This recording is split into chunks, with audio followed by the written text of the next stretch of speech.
Hey guys, tonight we descend into the muddy, freezing, and occasionally deadly world of Revolutionary War soldiers, where patriotism, desperation, and absolutely no concept of proper military logistics collided in spectacular fashion.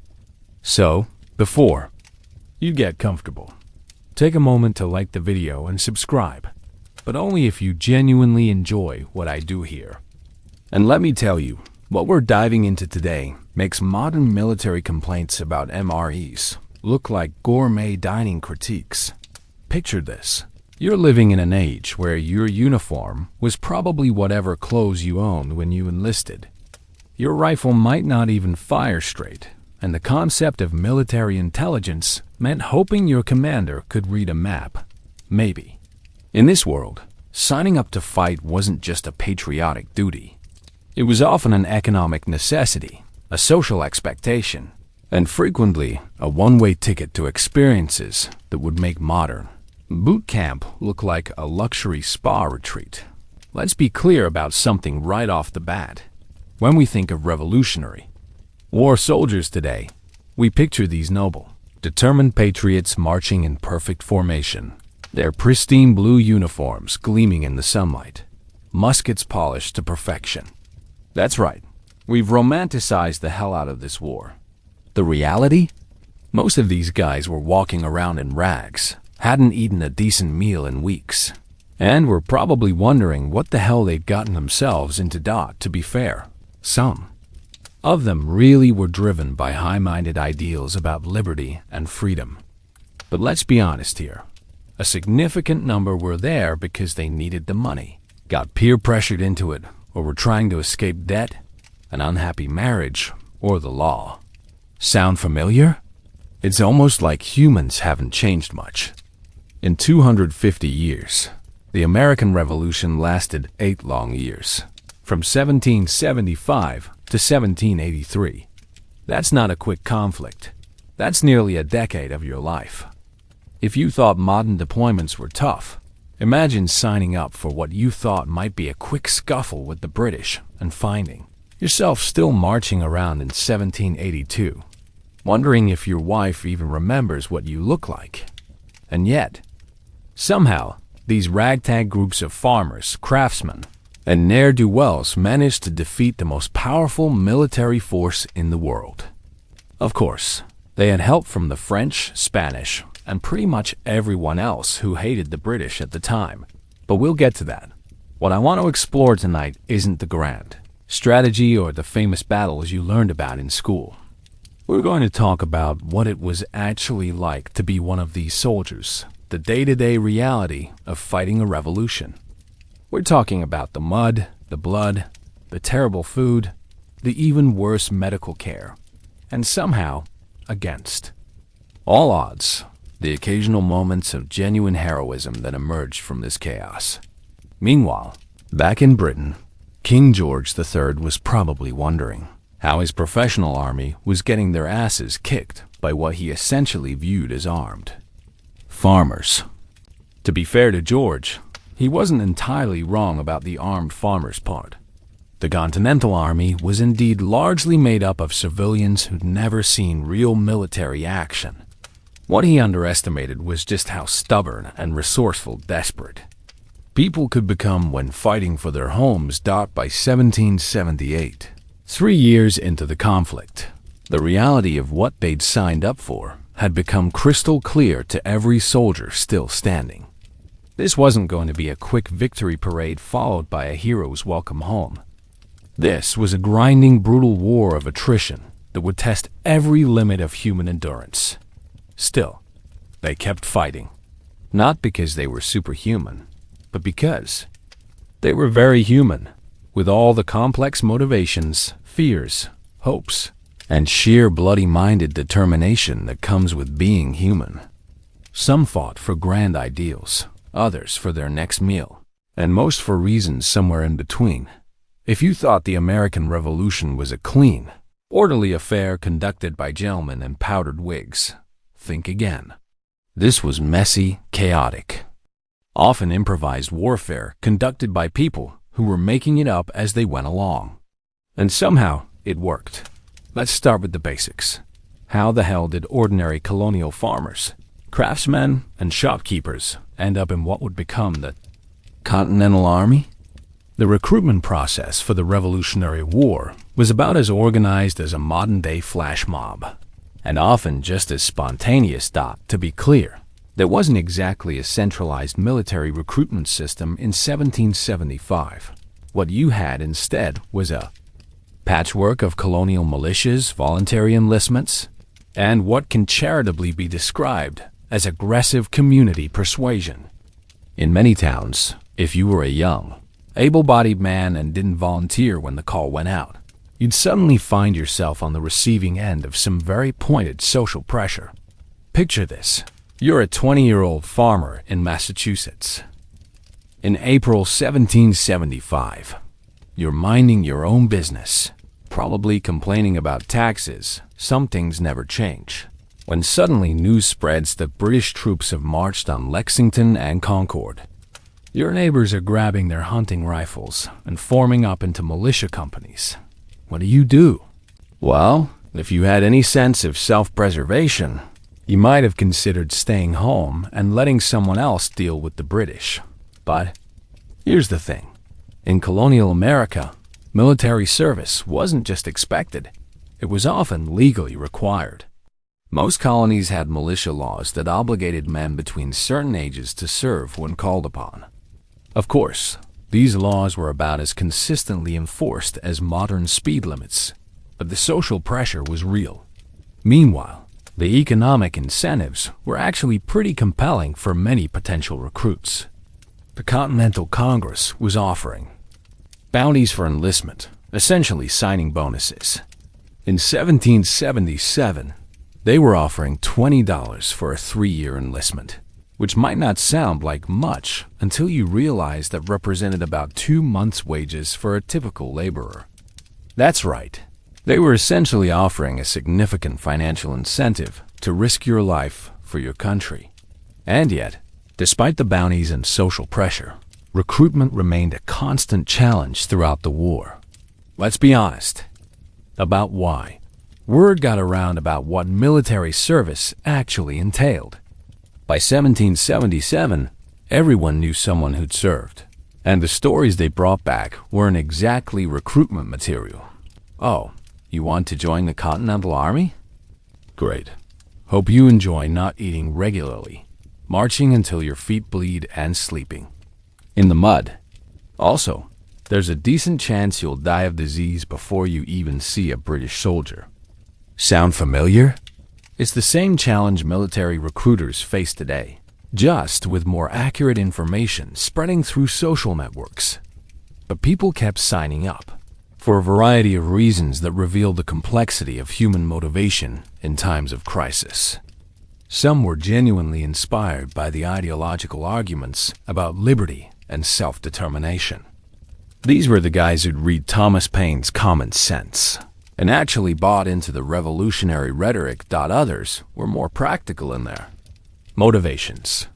Young men without property or prospects saw military service as a way to potentially gain land, grants, or establish themselves economically.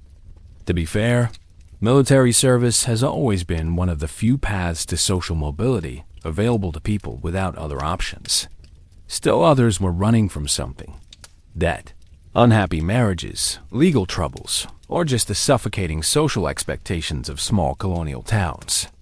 The Army offered anonymity and a chance to reinvent yourself, assuming you survived the experience. Of course, not everyone who ended up in the Continental Army was there entirely voluntarily. The various colonies eventually resorted to conscription, drafts, to fill their quotas. If you thought modern draft resistance was creative, colonial Americans wrote the book on avoiding military service. Suddenly, everyone had essential jobs, mysterious illnesses, or urgent business in other colonies. The wealthy, predictably, found ways around military service. They could hire substitutes, literally pay other men to serve in their place. If you had enough money, you could buy your way out of the war entirely. Meanwhile, the poor had no such options. It's almost like economic inequality has been shaping military service for centuries. By 1778, the Continental Army was increasingly made up of the economically desperate. Men who enlisted for lack of better options, immigrants hoping to establish themselves in their new country, and increasingly, enslaved people who'd been promised freedom in exchange for service. That's right. Despite the obvious irony, thousands of enslaved Americans fought in a revolution ostensibly about freedom, hoping to win their own liberty through military service. Let's talk about age for a moment. The typical Continental Army soldier was young, probably between 16 and 25. But young, in the 18th century, meant something different than it does today. These weren't teenagers fresh out of high school. They were men who'd already been working adult jobs, supporting families, or trying to establish themselves economically. By 20, most had already experienced more hardship and responsibility than many modern 30-year-olds. And yet, despite their youth, many brought valuable skills to military service. Colonial life had prepared them for outdoor survival, basic craftsmanship, and the kind of resourcefulness that would prove invaluable in military campaigns. A farmer who could repair his own tools could probably figure out how to maintain a musket. A craftsman who could work with his hands could adapt to military engineering projects. To be fair, many also brought attitudes and habits that were less helpful in military contexts. Colonial Americans were famously independent-minded and skeptical of authority. Great qualities for revolution, less great for military discipline. Getting these individualistic farmers and craftsmen to follow orders, maintain formations, and accept military hierarchy was an ongoing challenge throughout the war. The regional differences were also significant. New England soldiers tended to be more ideologically motivated and better educated. Southern soldiers often came from more hierarchical social structures and were more comfortable with traditional military organization. Middle colony soldiers fell somewhere between these extremes, bringing their own cultural attitudes and expectations. Meanwhile, officers faced their own recruitment challenges.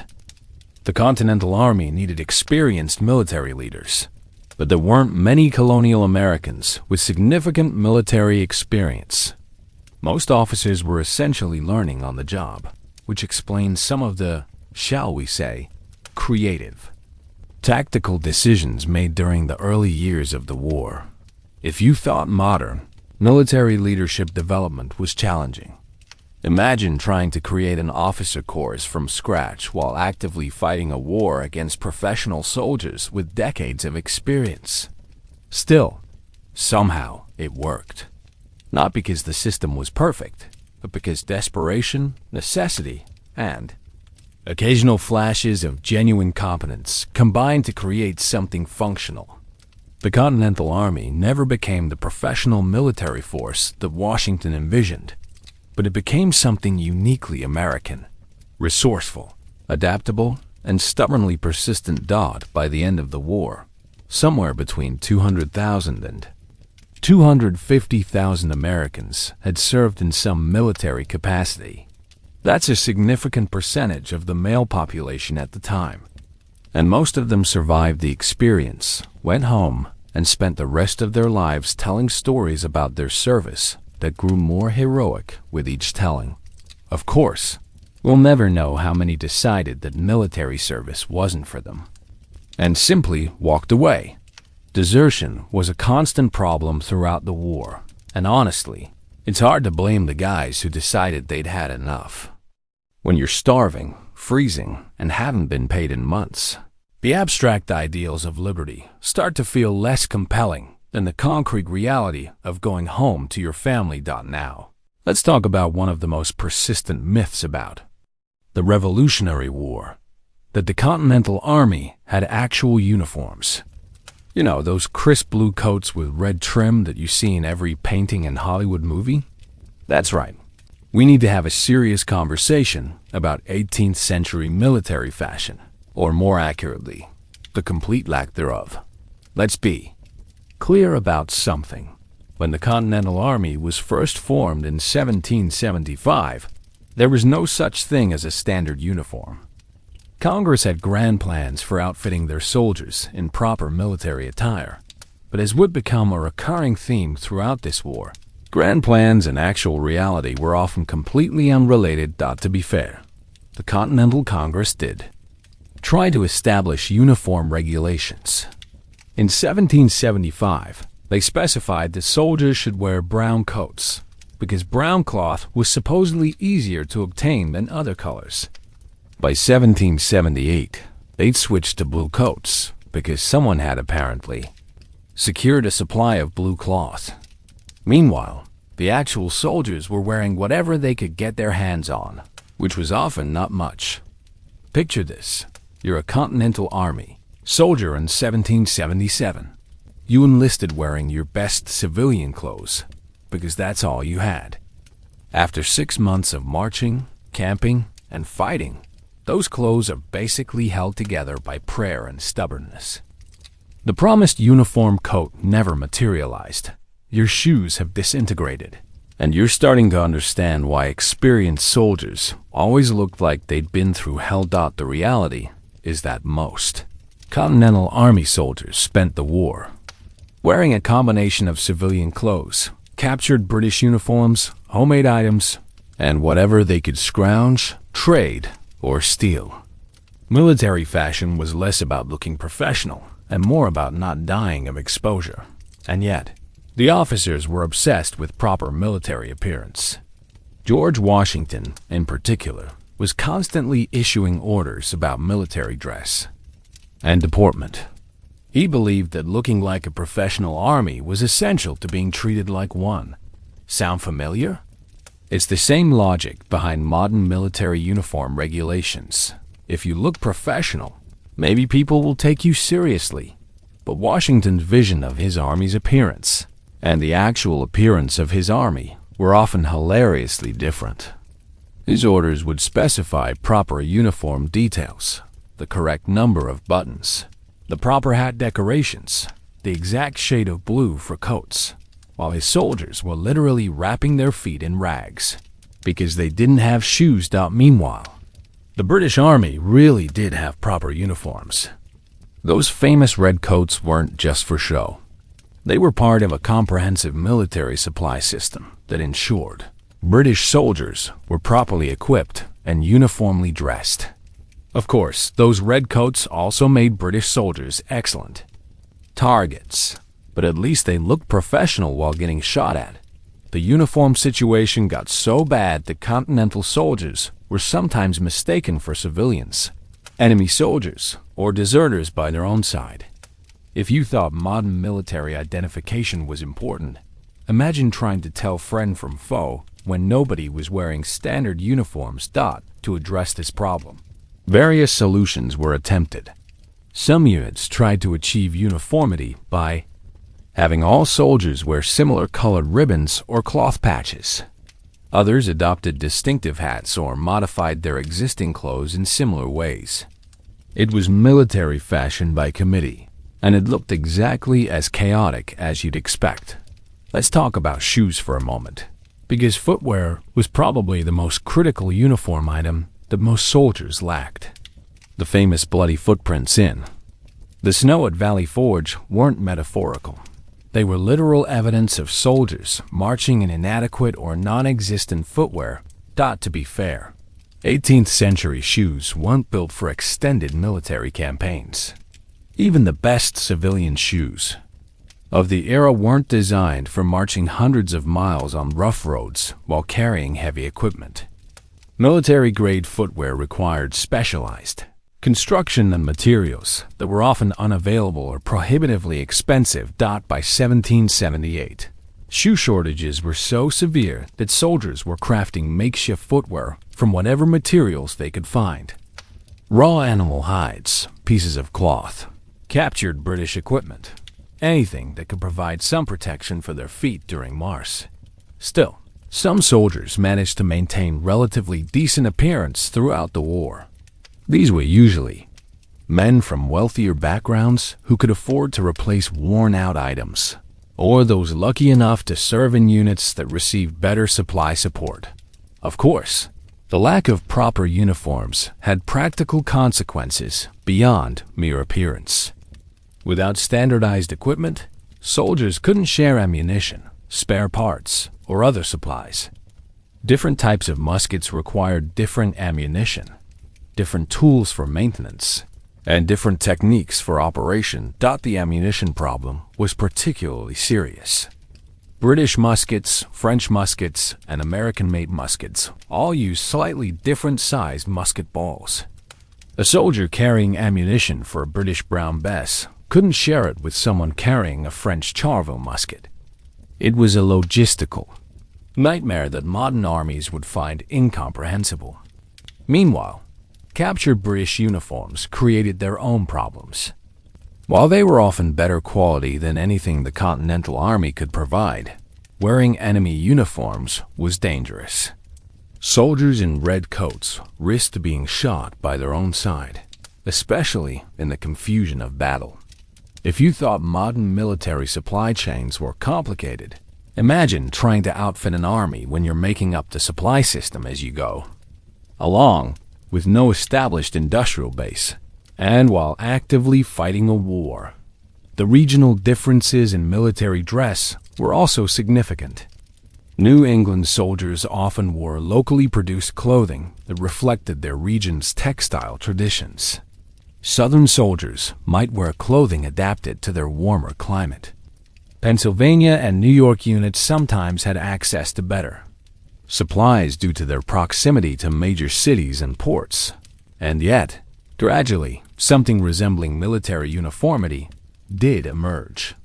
Not through central planning or adequate supply systems, but through the organic process of soldiers adapting to their circumstances. Experienced units developed their own informal dress codes, practical modifications to equipment, and solutions to common problems. By 1780, veteran Continental Army units had developed a distinctive appearance that, while not officially uniform, was recognizably military. They might not have looked like British regulars, but they looked like soldiers who knew what they were. To be fair, the lack of proper uniforms may have actually been an advantage in some circumstances. Continental soldiers who looked like civilians could move more freely behind British lines, gather intelligence more easily, and blend into local populations when necessary. It was camouflage by accident, but it was still camouflage. The hat situation deserves special mention because military headgear in the 18th century served multiple practical purposes beyond mere identification. A proper military hat protected against sun, rain, and cold, while also serving as a storage space for small items and a symbol of military authority. Continental soldiers wore an amazing variety of headgear: civilian hats, modified with military decorations, captured British military caps, homemade items crafted from whatever materials were available, and occasionally, actual Continental Army hats when they could be obtained. Still, despite all these challenges and improvisations, there were moments when the Continental Army achieved something approaching proper military appearance. Special occasions, important parades, or visits from foreign dignitaries would prompt massive efforts to clean up, repair, and standardize military dress as much as possible. These efforts revealed what the Continental Army might have looked like, with proper supply support, and they usually looked pretty impressive. Clean, well-equipped Continental soldiers could match the appearance of any army in the world. The problem was that such appearances were rare and temporary. Of course, the end of the war didn't magically solve the uniform problem. Many soldiers returned home wearing the same mixture of civilian and military clothing they'd worn throughout the conflict. Some kept pieces of military equipment as souvenirs, while others were happy to return to civilian dress as quickly as possible. The legacy of Revolutionary War military dress is complex. On one hand, it demonstrated American resourcefulness and adaptability. On the other hand, It highlighted the challenges of creating military institutions without adequate infrastructure or resources. Most importantly, it showed that military effectiveness doesn't always require military appearance. Sometimes, stubborn determination is more important than proper uniforms. Now we get to the part everyone's been waiting for, the actual fighting. But let's be honest about something right up front. If you're expecting dramatic descriptions of heroic charges and glorious victories, you're going to be disappointed. The reality of Revolutionary War combat was mostly terrifying, occasionally deadly, and almost always chaotic. Let's be clear about 18th century warfare. It was designed to be absolutely terrifying. The entire tactical system was based on the idea that large groups of men would line up within easy musket range of each other and essentially take turns shooting until one side couldn't take it anymore and ran away. That's right, military tactics were basically an elaborate form of organized intimidation. To understand why anyone thought this was a good idea, you need to understand 18th century weapons technology. The standard infantry weapon was a smoothbore musket that was accurate to maybe 100 yards on a good day. And that's being generous. These weren't precision weapons. They were essentially large caliber shotguns designed to deliver maximum psychological impact rather than precision fire. Picture this. You're standing in a line with 50 other guys, all holding muskets, facing another line of 50 guys about 75 yards away who are also holding muskets. On command, everyone fires at the same time, creating an enormous cloud of white smoke and a sound like the world ending. Then you reload as quickly as possible while trying to see through the smoke, hoping the other guys don't reload faster than you do. The reality is that most musket shots miss their intended targets entirely. Military historians estimate that it took somewhere between 300 and 1,000 musket shots to kill one enemy soldier in typical 18th century battles. To be fair, killing wasn't necessarily the primary goal. Breaking the enemy's will to fight was often more important than actually hitting them. Meanwhile, the Continental Army soldiers were learning these tactics while actively fighting experienced British and Hessian troops who'd been drilling in these techniques for years. If you thought on-the-job training was stressful in civilian life, imagine learning military tactics while people are actively trying to kill you. And yet, somehow, Continental Army soldiers became surprisingly effective at this type of warfare. Not because they were naturally gifted fighters, but because they were motivated by the fact that losing meant their families, homes, and communities would remain under British control. But here's something most people don't realize about Revolutionary War combat. Most of the actual fighting didn't involve those formal, linear battles you see in movies. The majority of combat was small unit actions, skirmishes, ambushes, and what we now call guerrilla warfare. Sound familiar? It turns out that irregular warfare tactics work particularly well when you're fighting on your home territory against an occupying force. Continental Army soldiers quickly learned to use their knowledge of local terrain, their ability to blend in with civilian populations, and their flexibility to conduct the kind of warfare that British and Hessian troops weren't trained to handle. Let's talk about what it actually felt like to be in combat. First, there was the noise. Musket fire in formation was incredibly loud enough to cause permanent hearing damage. Artillery was even worse. Many veterans of the war suffered hearing loss for the rest of their lives, though they had no idea that prolonged exposure to loud noises could cause permanent damage. Then there was the smoke.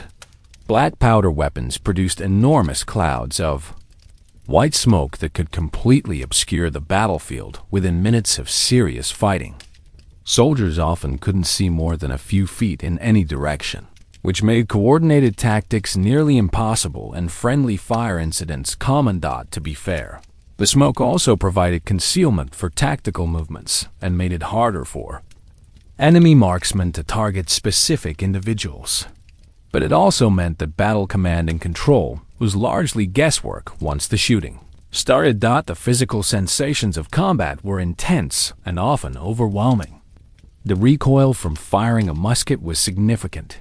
These were heavy weapons firing large charges of black powder. After a few volleys, your shoulder would be bruised and sore. Your hands would be black with powder residue.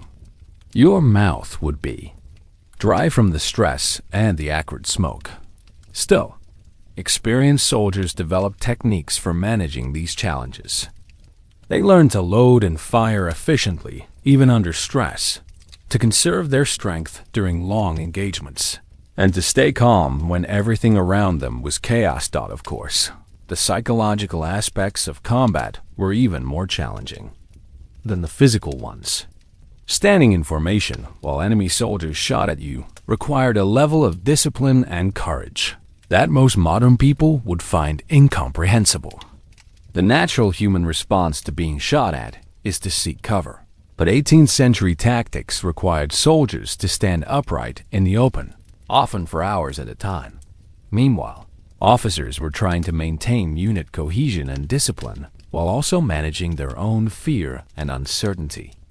Junior officers, many of whom were learning their jobs during combat, had to project confidence they didn't feel while making tactical decisions they weren't sure about.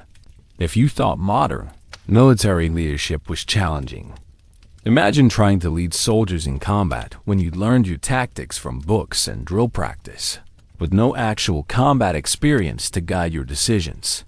The casualty rates in major Revolutionary War battles were often horrific by modern standards.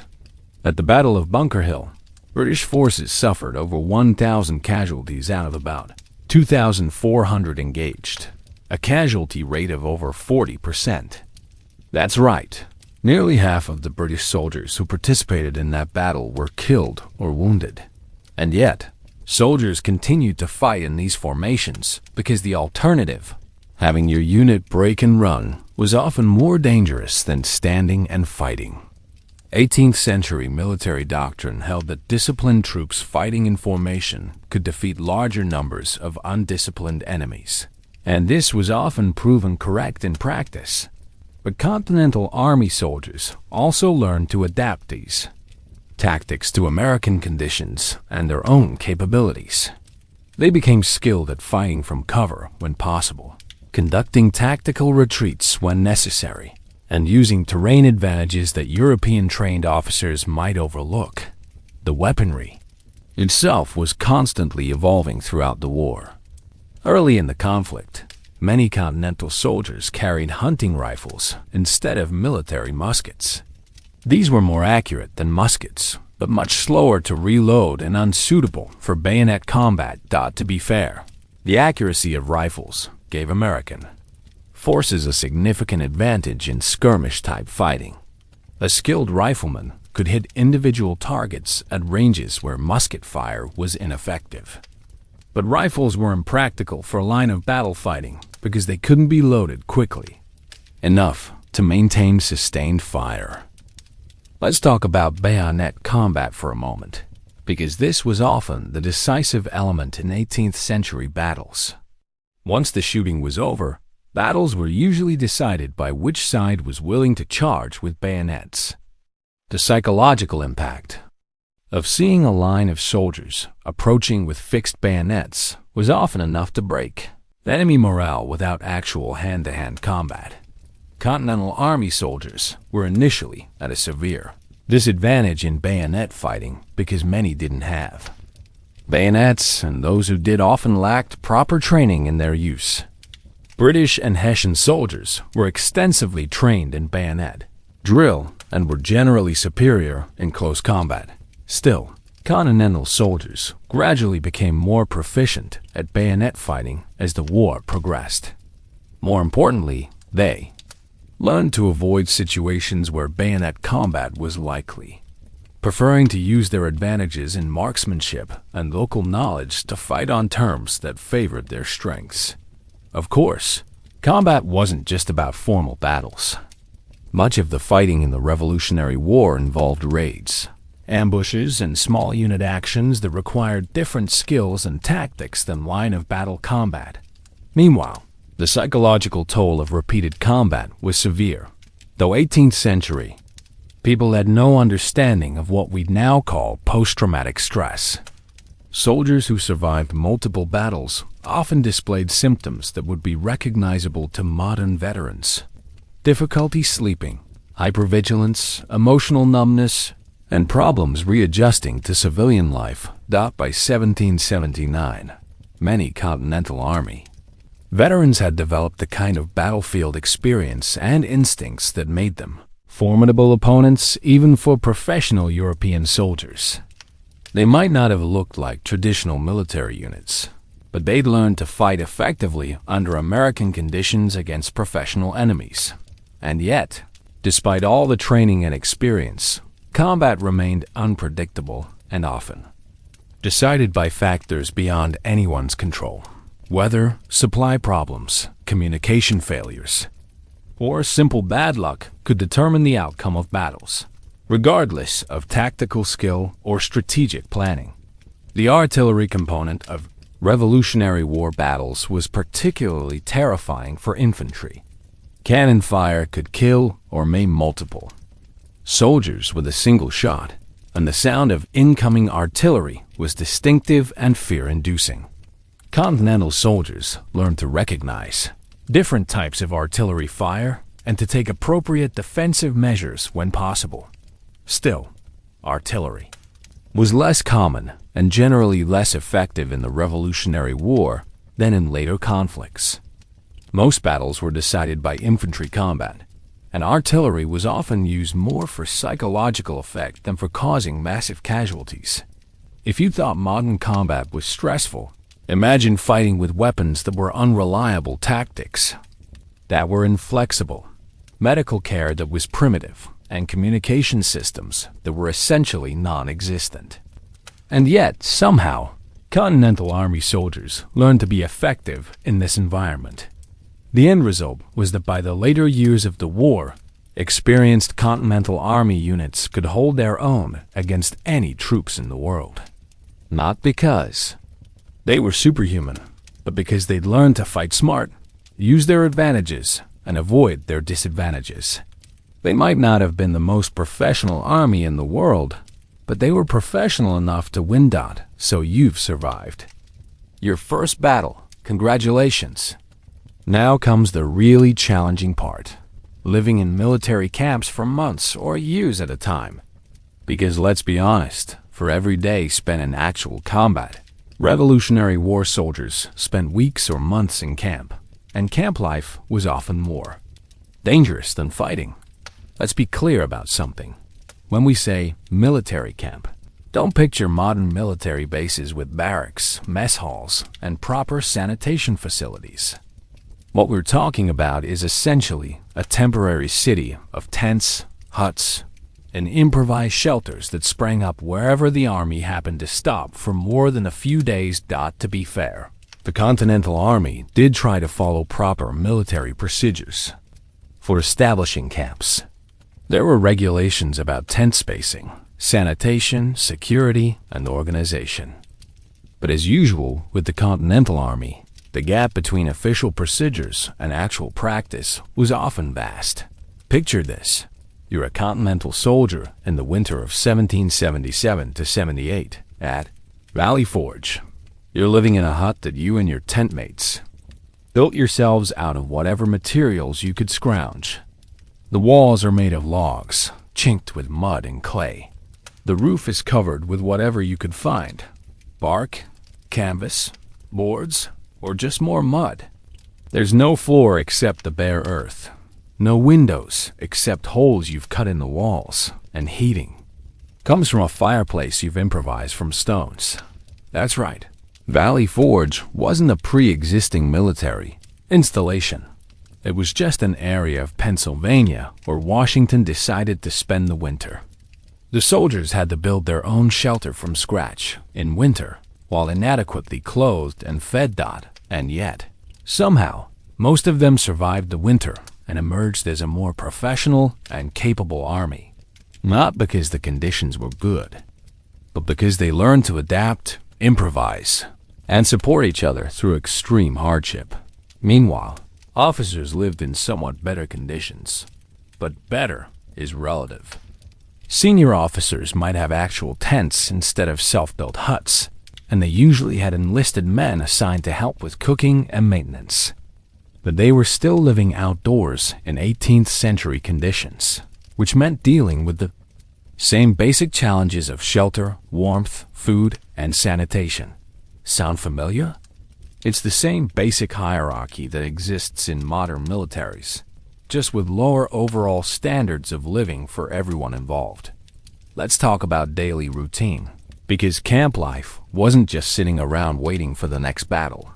A typical day in a Continental Army camp started before dawn with reveille, usually a drum call that woke everyone up at the same time.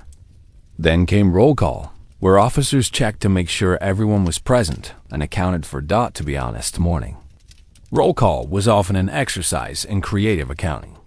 Soldiers were frequently absent for various reasons: sickness, desertion, foraging duties, or just unauthorized trips to nearby towns. Officers learned to distinguish between temporary absences and permanent ones, though this wasn't always easy. After roll call came morning drill, which was essential for maintaining military discipline and readiness. The drilling in camp conditions was often challenging.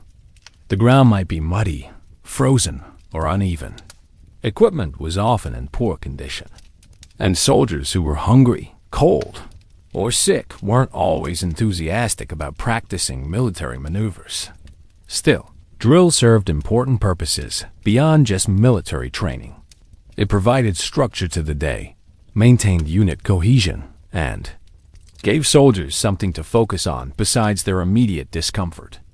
Experienced officers knew that keeping soldiers busy and mentally engaged was essential for maintaining morale.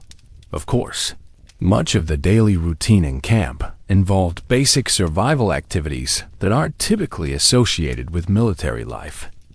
Soldiers had to gather firewood, maintain their shelters, repair their equipment, and find ways to supplement their inadequate food supplies. To be fair, these activities were actually valuable military training. A soldier who could build a shelter, start a fire in wet conditions, and forage for edible plants was better prepared for campaign life than one who could only drill in formation. Let's talk about sanitation, because this is where camp life got really challenging. Thousands of men living in close proximity without proper sewage systems, running water, or understanding of disease transmission created conditions that were, to put it mildly, unsanitary. The Continental Army did have regulations about camp sanitation. Latrines were supposed to be dug at specific distances from living areas. Garbage was supposed to be disposed of properly, and personal cleanliness was supposedly maintained. But enforcing these regulations was difficult when soldiers lacked basic supplies like soap, clean clothes, or adequate water. Meanwhile, diseases spread rapidly through military camps. Dysentery, typhus, smallpox, and various other illnesses could devastate entire units within weeks. More Continental soldiers died of disease than combat during the Revolutionary War, a statistic that would be repeated in conflicts throughout the 19th century. If you thought modern military medicine was important, imagine military service. When the connection between sanitation and disease wasn't understood, antibiotics didn't exist, and medical care was often worse than no care at all. The social dynamics of camp life were complex and often tense. Men from different regions, social classes, and backgrounds were forced to live in close proximity under stressful conditions. Regional prejudices, class tensions, and personal conflicts could easily escalate into serious problems. And yet, military service also broke down some social barriers and created bonds between men who might never have interacted in civilian life. A wealthy merchant's son and a poor farmer might find themselves sharing a hut and depending on each other for survival. These relationships often lasted long after the war ended. To be fair, the officers tried to maintain discipline and order in camp through a combination of military regulations, punishments, and rewards. But controlling the behavior of several thousand men living under primitive conditions was challenging even for experienced leaders, and most Continental Army officers were learning on the job. Still, it's worth remembering that psychological resilience wasn't equally distributed among all soldiers. Some men were naturally better equipped to handle military stress, while others struggled with even short-term service. The soldiers who survived multiple years of service were probably those best suited to this type of challenge. The point isn't that all Continental soldiers were psychologically superior to modern people, but that human beings can adapt to extraordinary circumstances when necessary. The Revolutionary War created conditions that tested the limits of human endurance, and many soldiers proved capable of meeting those challenges. So you've survived years of Revolutionary War military service. The fighting is finally over, and it's time to go home. Congratulations! You're about to discover that transitioning from military to civilian life in the 18th century was just as challenging as it is today, just with different complications. Let's be clear about something. The end of the Revolutionary War didn't happen all at once. The fighting gradually wound down over several years, with different units being disbanded at different times. Some soldiers went home in 1781 after Yorktown.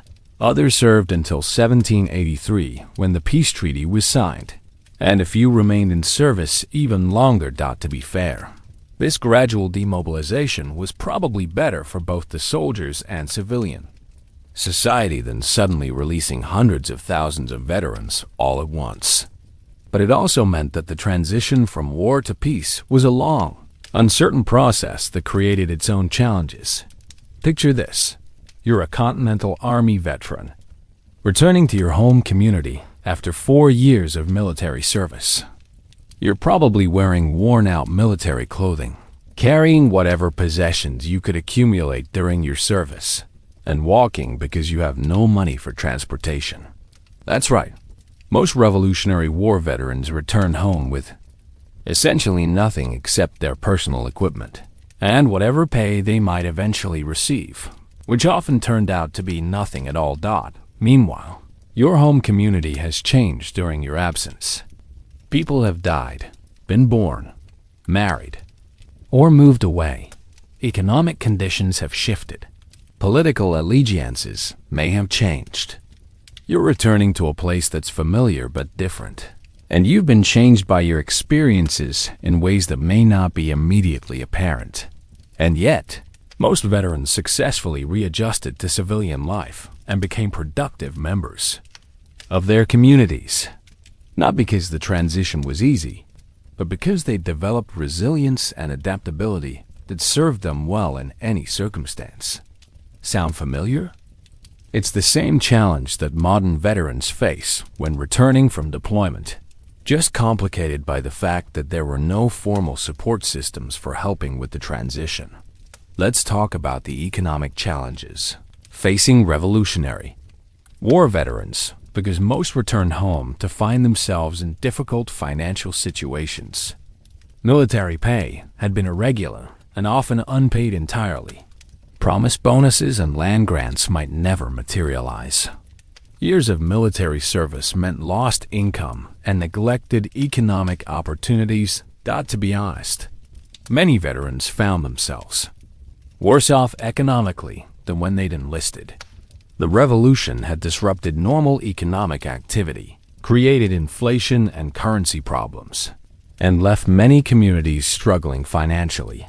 Still, military service had given many veterans skills and experiences that were valuable in civilian life.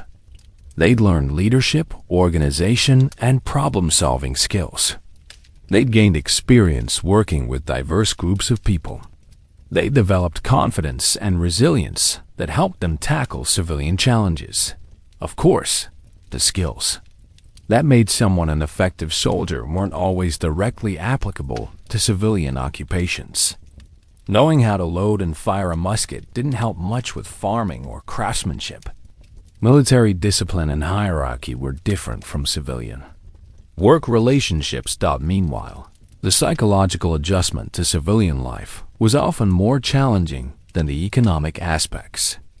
Veterans had to readjust to family relationships, community social structures, and the pace and priorities of civilian life after years of military experience. If you thought modern veteran readjustment was difficult, imagine returning to civilian life when there were no veteran services, no understanding of combat trauma, and no formal recognition of the challenges facing returning soldiers. Let's talk about what veterans actually received for their service, because the promises made during recruitment often bore little resemblance to what soldiers actually got when the war ended. The Continental Congress had promised regular pay, bonuses for enlistment and re-enlistment, land grants for long-term service, and pensions for disabled veterans. To be fair, some of these promises were eventually kept, at least partially. But the process was slow, bureaucratic, and often unsuccessful.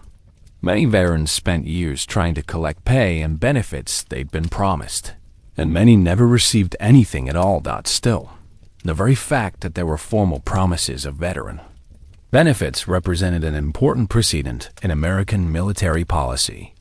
The idea that society owed something to people who'd served in the military was established during the Revolutionary War, even if the implementation was inadequate. The regional differences in veteran experiences were significant. Veterans returning to prosperous areas might find economic opportunities and community support. Those returning to areas that had been damaged by the war or were economically struggling faced much greater challenges. And yet, many veterans used their military experience as a foundation for civilian success. They became community leaders, started businesses, entered politics, or used their military connections to create new opportunities for themselves and their families. Of course, not all veterans successfully readjusted to civilian life. Some struggled with alcoholism, depression, or other problems that we now recognize as related to their military service. Others had difficulty maintaining steady employment or stable relationships. Meanwhile, the stories that veterans told about their service began to evolve almost immediately after the war ended. Hardships were minimized, heroic moments were emphasized, and the overall experience was gradually transformed from a brutal survival challenge into a noble patriotic adventure. Sound familiar? It's the same process that happens with any group of veterans. The stories get better with time, and the reality of military service gets sanitized for civilian consumption. Let's talk about the political impact of Revolutionary War veterans, because they became an important political constituency in the early United States. Veterans organizations formed to advocate for better benefits and recognition. Veterans used their military service as credentials for political office. To be honest, the political influence of Revolutionary War veterans was probably greater than their numbers would suggest. They'd shared experiences that created strong bonds and common interests. They had credibility on military and patriotic issues that other citizens lacked. Still, veterans weren't a monolithic political group. They disagreed about policy issues, supported different political parties, and had different ideas about what their service meant and what they deserved in return. The families of veterans also faced readjustment challenges. Wives had to readjust to husbands who'd been changed by their military experience. Children had to reconnect with fathers who'd been absent for years. Extended families had to reintegrate veterans into family structures that had adapted to their absence. Meanwhile, communities had to readjust to the return of large numbers of veterans. Some communities welcomed returning soldiers and found ways to integrate them successfully. Others struggled with the economic and social challenges, absorbing veterans who might be struggling with their own readjustment problems. If you thought modern veteran homelessness was a new problem, think again. Some Revolutionary War veterans ended up wandering from place to place, unable to settle down or maintain stable housing, employment, or relationships. By 1790, most Revolutionary War veterans had successfully readjusted to civilian life and were contributing members of their communities. But the process had taken years, and the scars of military service, both physical and psychological, often lasted for the rest of their lives. And yet, many veterans reported that their military service had been the most meaningful experience of their lives. Despite the hardships, dangers, and challenges, they took pride in having contributed to American independence and in having proven themselves under extraordinary circumstances. To be fair, this positive view of military service may have been influenced by the eventual success of the American Revolution. Veterans of failed revolutions might have had different perspectives on the value of their service and sacrifice. Still, the fact that so many veterans maintained positive attitudes about their service, despite its genuine hardships, suggests that the experience provided something valuable: purpose, camaraderie, personal growth, or simply the satisfaction of having survived an extraordinary challenge. The economic impact of veteran readjustment was also significant. Veterans created businesses, developed land, and contributed to economic growth in their communities. Some used the skills learned during military service to enter new occupations or improve their economic circumstances. Meanwhile, the cultural impact of Revolutionary War veterans was enormous. They became the living embodiment of American independence and democratic values. Their stories and experiences shaped how Americans understood their history and identity. Of course, the veterans' own understanding of their experience evolved. Over time, what had seemed like chaos and desperation during the war gradually became a heroic struggle for liberty and independence in veterans' memories and stories. Let's talk about the long-term health consequences of Revolutionary War service. Because military service in the 18th century had lasting effects on veterans' physical and mental health. Many veterans suffered from chronic conditions related to their wartime experiences: old wounds that never healed properly, respiratory problems from exposure, digestive issues from poor nutrition, and various other ailments. Still, many veterans lived long, productive lives despite these health challenges. They developed resilience and coping skills that served them well in dealing with civilian hardships and health problems. The social status of Revolutionary War veterans was generally positive, though it varied by community and individual circumstances. Military service was respected, and veterans often enjoyed social recognition for their contributions to American independence. And yet, this respect didn't always translate into practical support when veterans faced economic or personal difficulties. Society honored veterans in principle, but didn't always provide effective help when they needed it. To be honest, the disconnect between honoring veterans and actually helping them is a persistent theme in American history. The Revolutionary War established patterns of veteran treatment that continue to influence military and veteran policy today. Meanwhile, the children and grandchildren of Revolutionary War veterans grew up hearing stories about the war and their ancestors' service. These stories shaped American identity and values for generations, even as they became increasingly romanticized and disconnected from the actual experience of military service.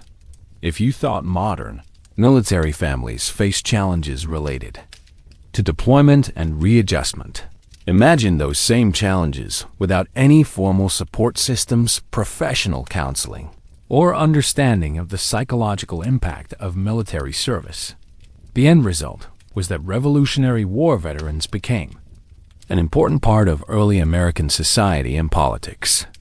They'd proven that ordinary Americans could accomplish extraordinary things when necessary, and their example influenced American attitudes about military service, citizenship, and national identity. Of course, not all aspects of the veteran experience were positive. Some veterans struggled with alcoholism, violence, or other problems related to their military service. Others had difficulty maintaining employment or relationships. Some never fully readjusted to civilian life, but the majority found ways to build successful civilian lives while maintaining pride in their military service. They became farmers, craftsmen, merchants, professionals, and community leaders who contributed to the growth and development of the early United States. Still, it's worth remembering that the transition from military to civilian life was just as challenging for 18th century veterans as it is for modern ones. The specific challenges were different, but the fundamental difficulties of readjustment were remarkably similar. The legacy of Revolutionary War veterans is complex and lasting. They established precedents for veteran benefits and recognition that continue to influence policy today. They demonstrated that citizen soldiers could be effective in defending democratic values. They showed that ordinary people could rise to extraordinary challenges when necessary. Most importantly, they proved that military service, despite its hardships and dangers, could be a source of personal growth, national service, and lifelong pride.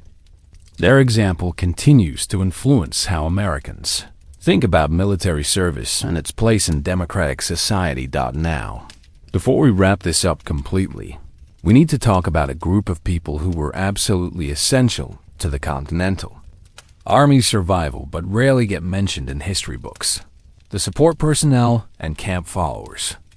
And when I say camp followers, I'm not talking about what you might think. These were the unsung heroes who kept the Army functioning. Let's be clear about something. The Continental Army wasn't just soldiers with muskets. For every combat soldier, there were numerous other people who performed essential functions that made military operations possible.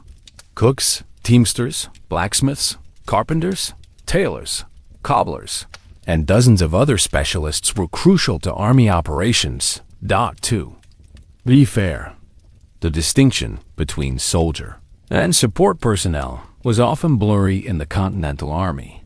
Combat soldiers frequently performed support duties, and support personnel sometimes found themselves in combat situations.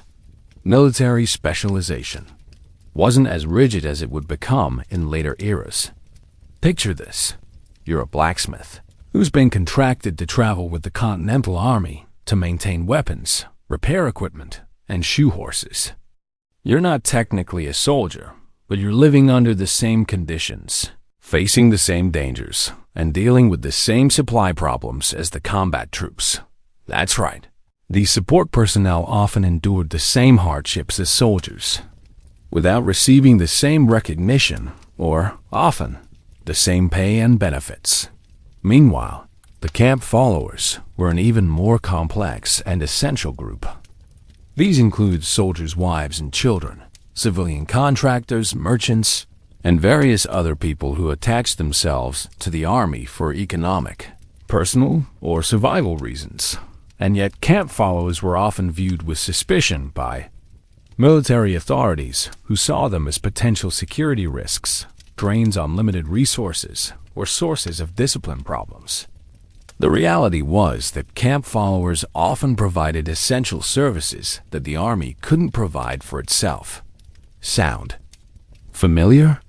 It's the same tension between military efficiency and human needs that affects modern military operations.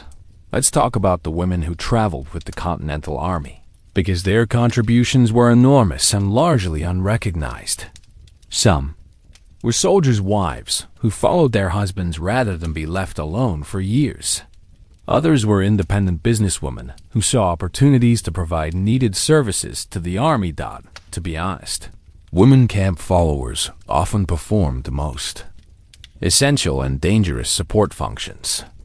They cooked meals, washed clothes, nursed the sick and wounded, and maintained camp facilities under the same primitive conditions that challenged the soldiers. Still, their legal status was uncertain, and their treatment was often poor. They had no official recognition, no guaranteed compensation, and no protection if they were injured or became unable to work.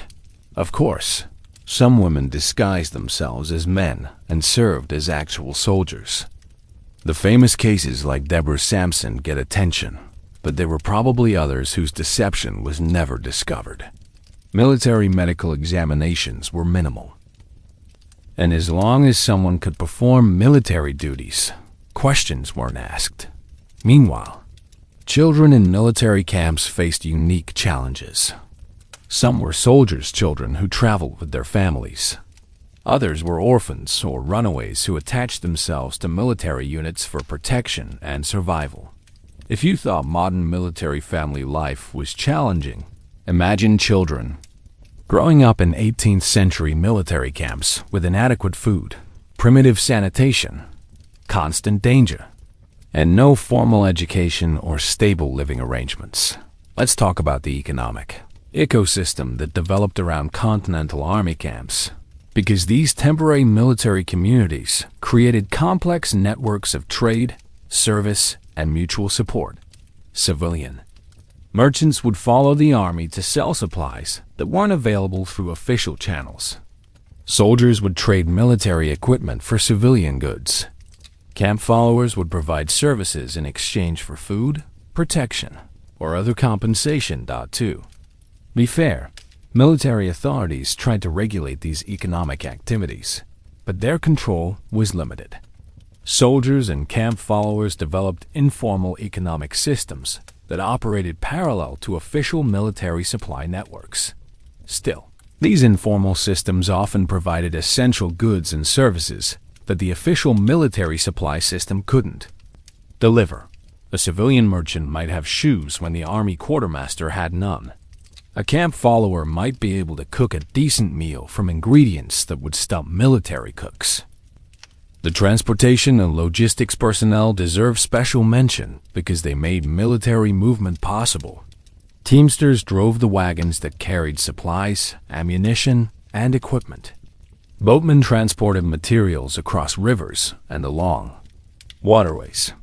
Pack animal handlers managed the horses, mules, and oxen that provided military transportation.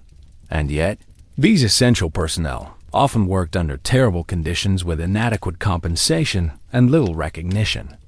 They faced the same dangers as combat soldiers: enemy attack, disease, accidents, and weather, while performing physically demanding work with primitive equipment. Meanwhile, skilled craftsmen in military camps provided services that were essential for maintaining military effectiveness. Weapons required constant maintenance and repair. Equipment wore out and needed replacement. Specialized military items had to be manufactured or modified for specific purposes. Sound familiar? It's the same logistical complexity that challenges modern military operations, just with less sophisticated technology and supply systems. Of course, the presence of large numbers of non-combatants created security and operational challenges for military commanders. Camp followers needed protection, but couldn't contribute to defense. They consumed resources but might not produce equivalent value. They complicated military movements and could compromise operational security. Still, military commanders generally recognized that camp followers were necessary evils at best and valuable assets at worst. The services they provided were often essential for maintaining military effectiveness and soldier morale. Let's talk about the medical support provided by camp followers, because much of the nursing and patient care in military hospitals was performed by women who had no formal medical training but learned through experience. To be honest, these women often provided better patient care than formally trained military surgeons. They understood the importance of cleanliness, nutrition, and emotional support in ways that professional medical practitioners often didn't. And yet, They received no recognition for their medical contributions and were often dismissed as merely following their husbands or seeking economic opportunities. The religious and spiritual support provided by camp followers was also significant. Chaplains were few and often unavailable, so informal religious leaders, both men and women, provided spiritual guidance and comfort to soldiers facing death, injury, and despair. Meanwhile, the educational role of camp followers was important but rarely recognized. Literate women taught reading and writing to soldiers and their children. Skilled craftsmen passed on their knowledge to younger men. Experienced individuals shared practical knowledge about survival, health, and various life skills. If you thought modern military family support services were important, these informal support networks provided similar functions without any official recognition or resources. By 1780, most Continental Army units had developed complex relationships with their associated camp followers. These weren't just random hangers-on, but integrated communities that provided essential support for military operations. And yet, the legal and social status of camp followers remained uncertain throughout the war. They were neither soldiers nor civilians, neither family members nor employees. Their rights and protections were unclear, and their treatment varied widely depending on individual commanders and circumstances. To be fair, the ambiguous status of camp followers reflected the improvised nature of Continental Army organization. Everything was being figured out as the war progressed, and formal policies for non-combatant personnel were low priority compared to more immediate military needs. Still, the contributions of support personnel and camp followers were essential for Continental Army success. Without their services, the Army couldn't have maintained itself in the field for extended periods or performed the logistical functions necessary for military operations. The end of the war created particular challenges for camp followers because they often had no clear legal status or claim to veteran benefits. Soldiers could return to their pre-war communities and occupations, but camp followers might have no homes or economic opportunities to return to. Of course, some camp followers had established successful businesses or relationships during the war that provided post-war security. Others had developed skills and experience that made them valuable in civilian communities, but many found themselves in difficult circumstances when the military communities that had provided their livelihood and protection were disbanded. Meanwhile, the children who'd grown up in military camps faced unique challenges in transitioning to civilian life. They'd been socialized in military communities and might have difficulty adapting to civilian social structures and expectations. If you thought modern military families face transition challenges, imagine children who'd spent their formative years in 18th century military camps, trying to adapt to settled civilian communities. The legacy of Revolutionary War, support personnel and camp followers is complex and largely unrecognized. They demonstrated the importance of comprehensive support systems for military effectiveness.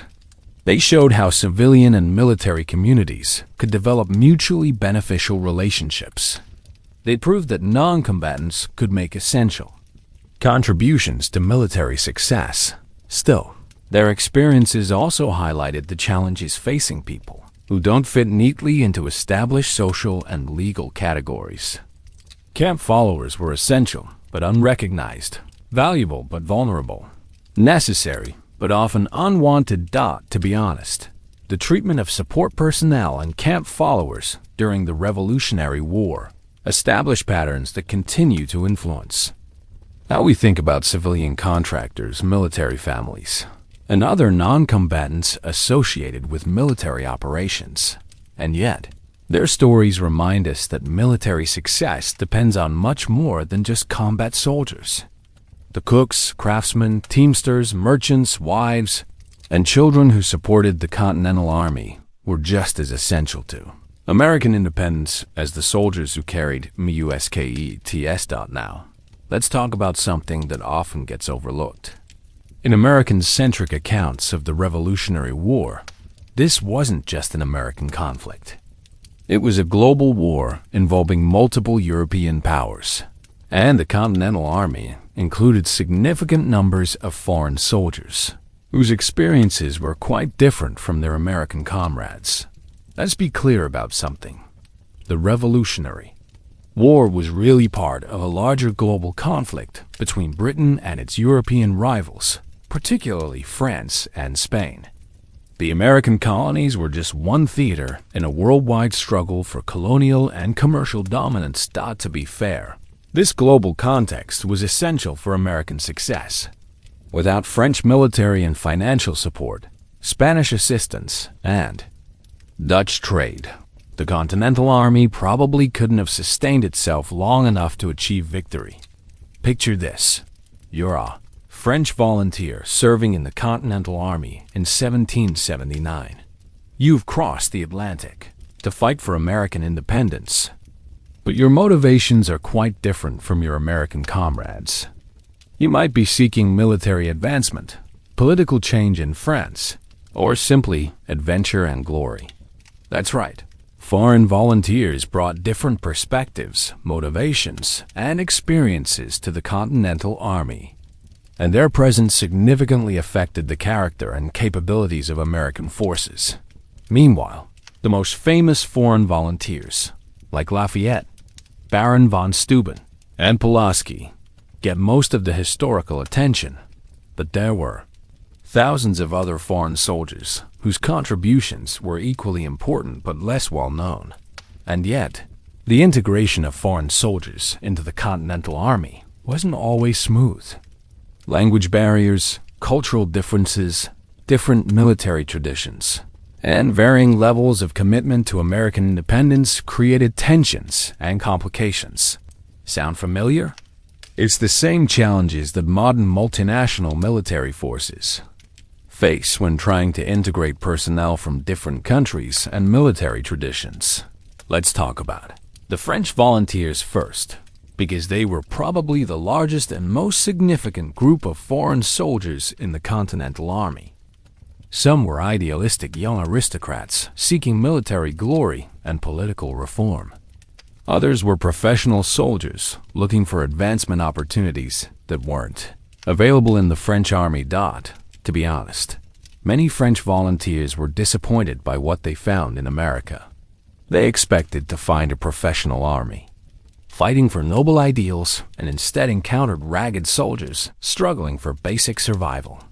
Still, many French volunteers made essential contributions to Continental Army effectiveness. They brought professional military experience, technical knowledge, and connections that proved invaluable for American success. Of course, the French volunteers also faced unique challenges. They were fighting far from home for a cause that wasn't directly related to French interests. They had to adapt to American military culture and conditions that were quite different from European standards. Let's talk about entertainment and recreation, because even in the middle of a revolution, soldiers needed ways to relieve stress and maintain morale. Card games, dice, music, and storytelling were common diversions. Soldiers would organize competitions, impromptu concerts, and theatrical performances using whatever materials and talents were available. Still, entertainment options were limited by the realities of camp life. Books were rare and expensive. Musical instruments had to be portable and durable. Most entertainment was improvised and participatory, rather than formal and passive. The gambling was constant and often problematic. Soldiers would bet on anything. Card games, dice, races, contests of strength or skill, even the outcome of military operations. Officers tried to control gambling because it could lead to fights, financial problems, and breaches of discipline. But it was nearly impossible to eliminate entirely. Meanwhile, alcohol was both a blessing and a curse in military camps. When available, it provided temporary relief from the hardships of military life and was often the only safe liquid to drink besides water of questionable quality. But alcohol also contributed to discipline problems, violence, and health issues. Of course, the availability of alcohol was usually limited by supply problems. The Continental Army's logistics system was barely capable of providing basic food and clothing, much less luxury items like spirits. When alcohol was available, it was usually because soldiers had obtained it through unofficial channels. The relationship between soldiers and nearby civilian populations was complex and often strained. Civilians might support the Army's cause, but still resent having thousands of soldiers camped near their communities. Soldiers needed supplies and services that civilians could provide, but they often couldn't pay for what they needed. Sound familiar? It's the same tension between military and civilian communities that exists today, just complicated by the fact that everyone involved was making up the rules as they went along. Foraging, officially sanctioned scavenging for supplies, was a constant necessity and a constant source of friction. Soldiers needed food, firewood, fodder for horses, and various other supplies that weren't being provided through official channels. Civilians had these supplies, but weren't always willing to part with them, especially when payment was uncertain. And yet, many civilian communities went to extraordinary lengths to support the Continental Army. Women would organize sewing circles to produce clothing for soldiers. Farmers would donate grain and livestock. Craftsmen would repair equipment for free, or in exchange for promissory notes that might never be redeemed. To be fair, civilian support was often motivated by self-interest as much as patriotism. Communities that supported the Continental Army were less likely to be viewed as enemy territory. Farmers who sold supplies to the Army, even at below-market prices, were better off than those who had their property confiscated without compensation. Let's talk about mail and communication, because maintaining contact with home was crucial for soldier morale. The Continental Army had a postal system of sorts, but it was unreliable and slow. Letters might take weeks or months to reach their destinations, assuming they arrived at all. Still, letters from home were incredibly valuable for maintaining soldier morale. News about family, friends, and local communities helped soldiers remember what they were fighting for. Many soldiers were barely literate, so letter writing and reading often became communal activities. The lack of reliable communication also meant that soldiers often had no idea what was happening in other parts of the war. They might know about their own unit's activities, but have no information about the overall strategic situation. Rumors and speculation filled the information vacuum, often creating unrealistic hopes or unnecessary fears. Meanwhile, the officers were trying to maintain unit cohesion and fighting effectiveness while dealing with all these challenges. Junior officers, in particular, were caught between the demands of their superiors and the needs of their men. They had to enforce unpopular orders while also advocating for their soldiers' welfare. If you thought modern middle management was stressful, imagine trying to maintain authority over men who might desert, die, or simply refuse to follow orders, while also dealing with your own uncertainty about survival and success. The seasonal rhythms of camp life were also significant. Summer campaigns meant constant movement, frequent battles, and the challenge of maintaining supplies while on the march. Winter quarters meant months of relative inactivity, during which disease, desertion, and morale problems could devastate. Units. By 1779, experienced Continental Army units had developed their own informal cultures and traditions that helped them cope with the challenges of military life. Veterans knew how to build better shelters, find supplementary food sources, maintain their equipment, and support each other through difficult periods. And yet, even experienced units faced constant challenges. New recruits had to be integrated and trained. Equipment wore out and had to be replaced or repaired. Supplies ran out and had to be found somewhere. Disease outbreaks could strike without warning. Enemy action could disrupt the best laid plans.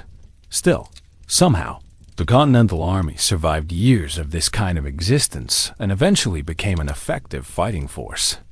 Not because camp life was comfortable or well organized, but because soldiers learned to adapt to circumstances that would challenge anyone's endurance and resourcefulness. Of course, not everyone adapted successfully. Desertion rates were high throughout the war, and many soldiers simply walked away when the challenges became too great. Others became sick and had to be discharged or died in camp. Some were court-martialed for various offenses and punished or expelled from service. The end result was that the soldiers who survived and remained with the army became tough, resourceful, and experienced in ways that no amount of peacetime training could provide.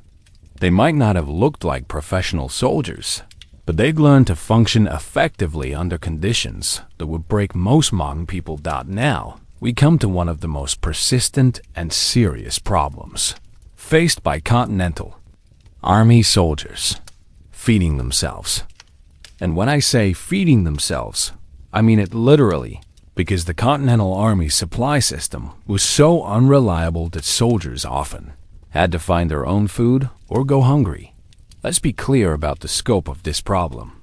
The Continental Army was supposed to provide each soldier with daily rations consisting of 1 pound of beef or 3/4 of a pound of pork, 1 pound of bread or flour, and smaller quantities of beans, rice, vegetables, and rum.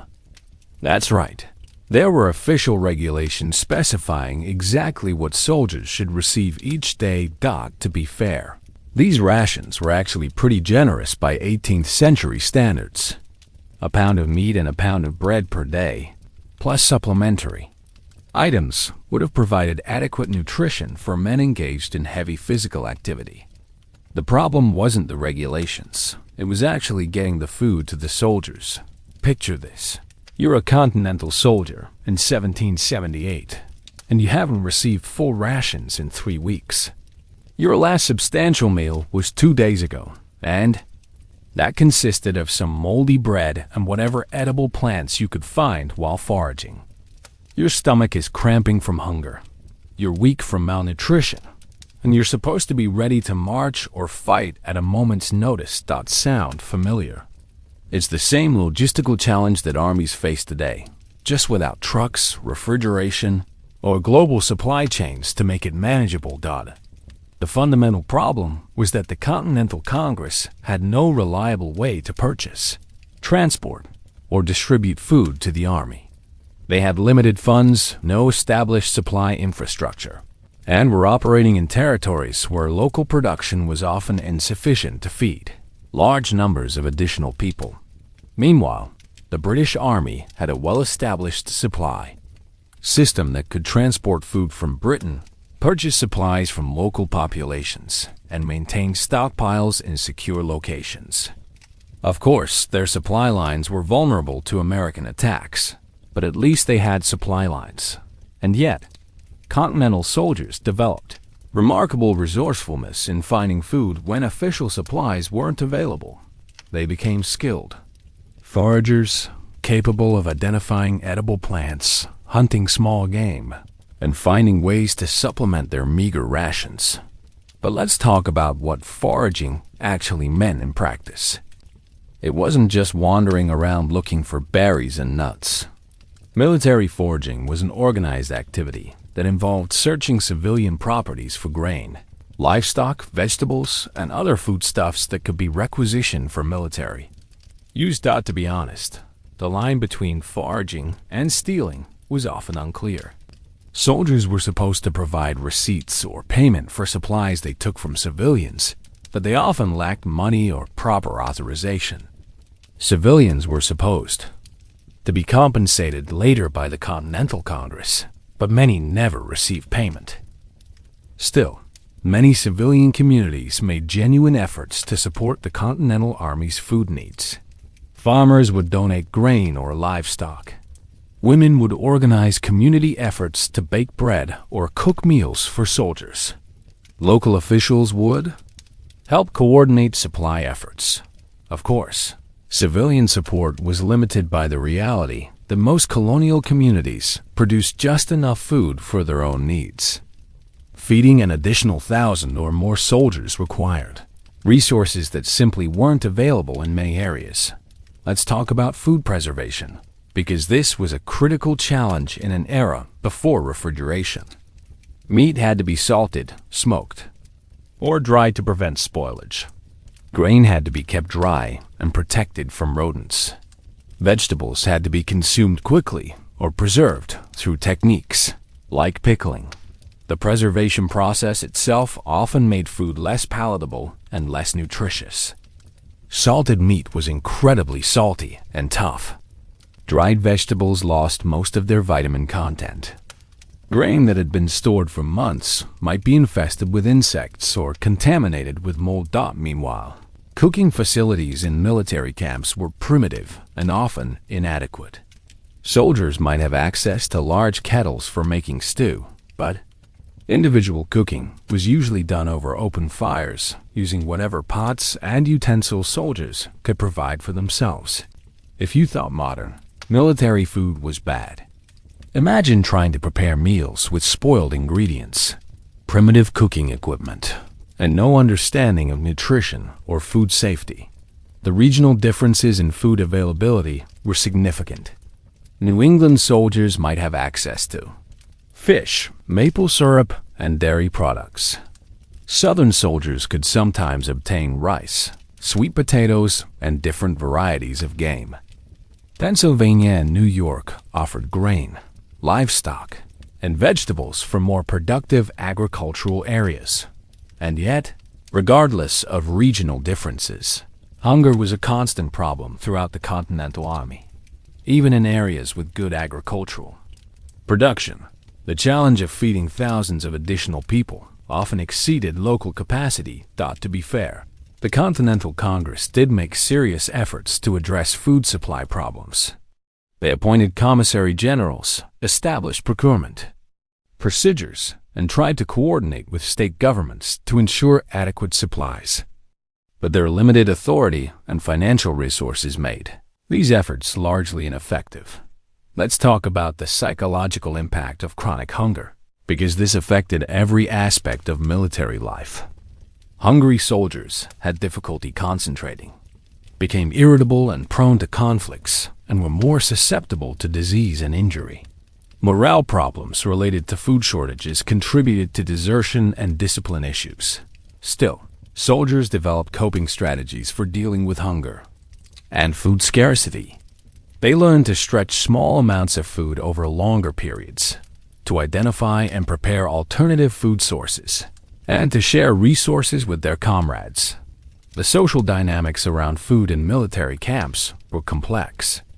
Soldiers from different backgrounds had different ideas about proper food and cooking methods. Regional preferences clashed with practical necessities. Competition for limited resources could create tensions within units. Meanwhile, officers usually had access to better food than enlisted men, though better was relative during supply shortages. Senior officers might have personal servants who could forage more effectively or purchase supplies from local sources.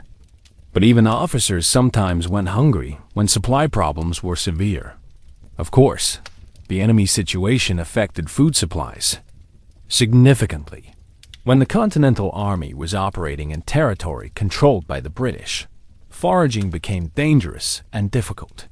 When they were in friendly territory, they risked alienating civilian supporters by taking too much food from local communities. Sound familiar? It's the same balance between military necessity and civilian relations that modern armies have to navigate, just with higher stakes and fewer alternatives. By 1780, some Continental Army units had developed semi-permanent relationships with local civilian communities that helped ensure more reliable food supplies. Veterans knew which farmers were willing to trade with soldiers, which areas offered the best foraging opportunities, and how to stretch limited supplies to last longer. And yet, even experienced units faced periodic food crises that tested everyone's endurance. Supply convoys were captured or failed to arrive. Local crops failed due to weather or enemy action. Political disputes between states disrupted procurement efforts. Still, the Continental Army somehow managed to keep functioning despite chronic food shortages. Not because they solved the supply problem, but because soldiers learned to operate effectively while hungry and developed the mental toughness necessary to function under these conditions. To be honest, the food situation probably contributed to the eventual success of the Continental Army. Soldiers who could fight effectively while hungry, march long distances on inadequate rations, and maintain unit cohesion under these conditions were formidable opponents for any enemy. The contrast with British and Hessian soldiers was significant. Professional European soldiers were accustomed to regular supplies and proper rations. When their supply lines were disrupted, they often became less effective much more quickly than Continental soldiers, who were used to operating under these conditions. Let's talk about specific examples of creative military cooking, because soldiers developed remarkable innovations in food preparation. They learned to make soup from bones and scraps.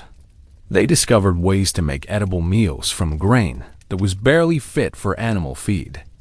They found methods for stretching small amounts of meat to feed large numbers of people. Meanwhile, seasonal variations in food availability meant that soldiers' diets changed dramatically throughout the year. Spring brought wild greens and early vegetables. Summer offered better foraging opportunities and fresh produce. Fall meant harvest time and better supplies, if they were in areas with successful crops. Winter was usually the most challenging time for food supplies.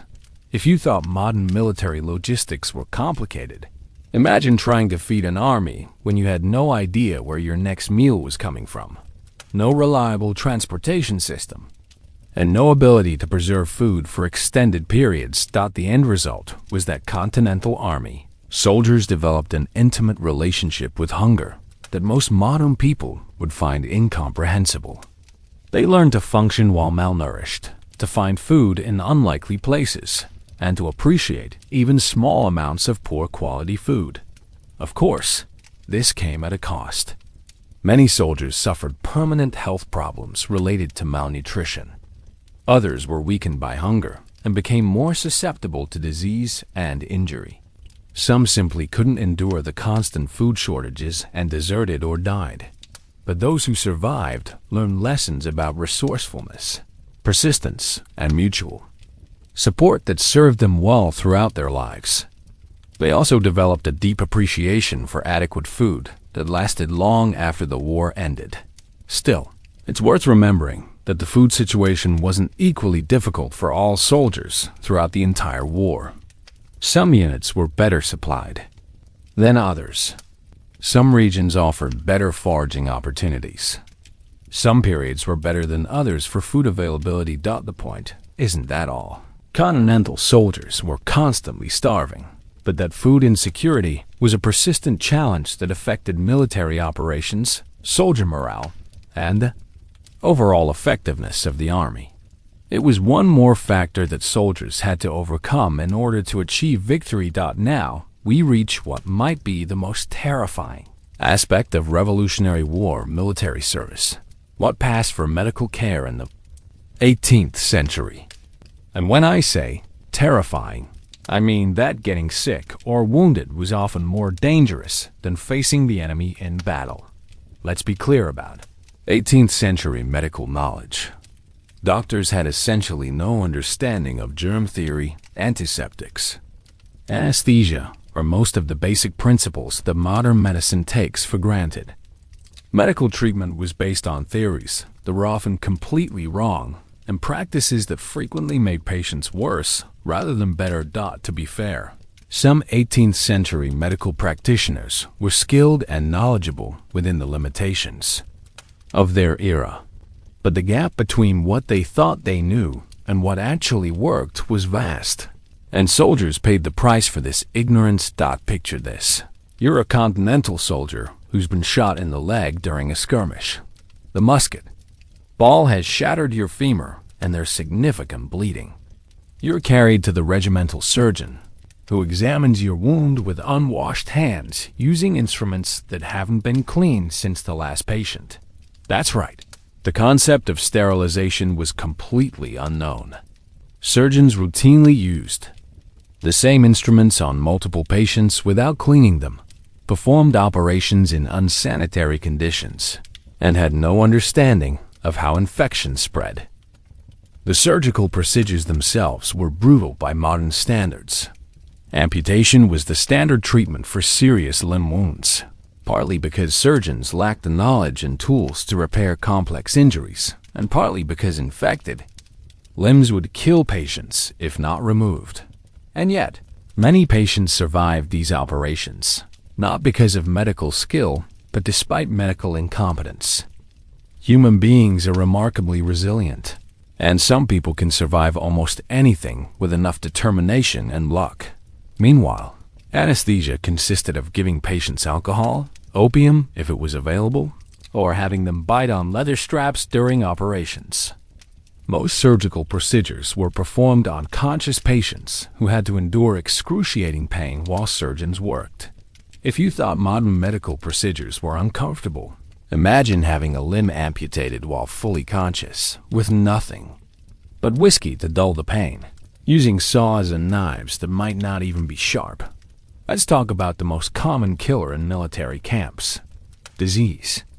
More continental soldiers died from illness than from combat wounds, and the diseases that swept through military camps were often more devastating than enemy attacks, to be honest.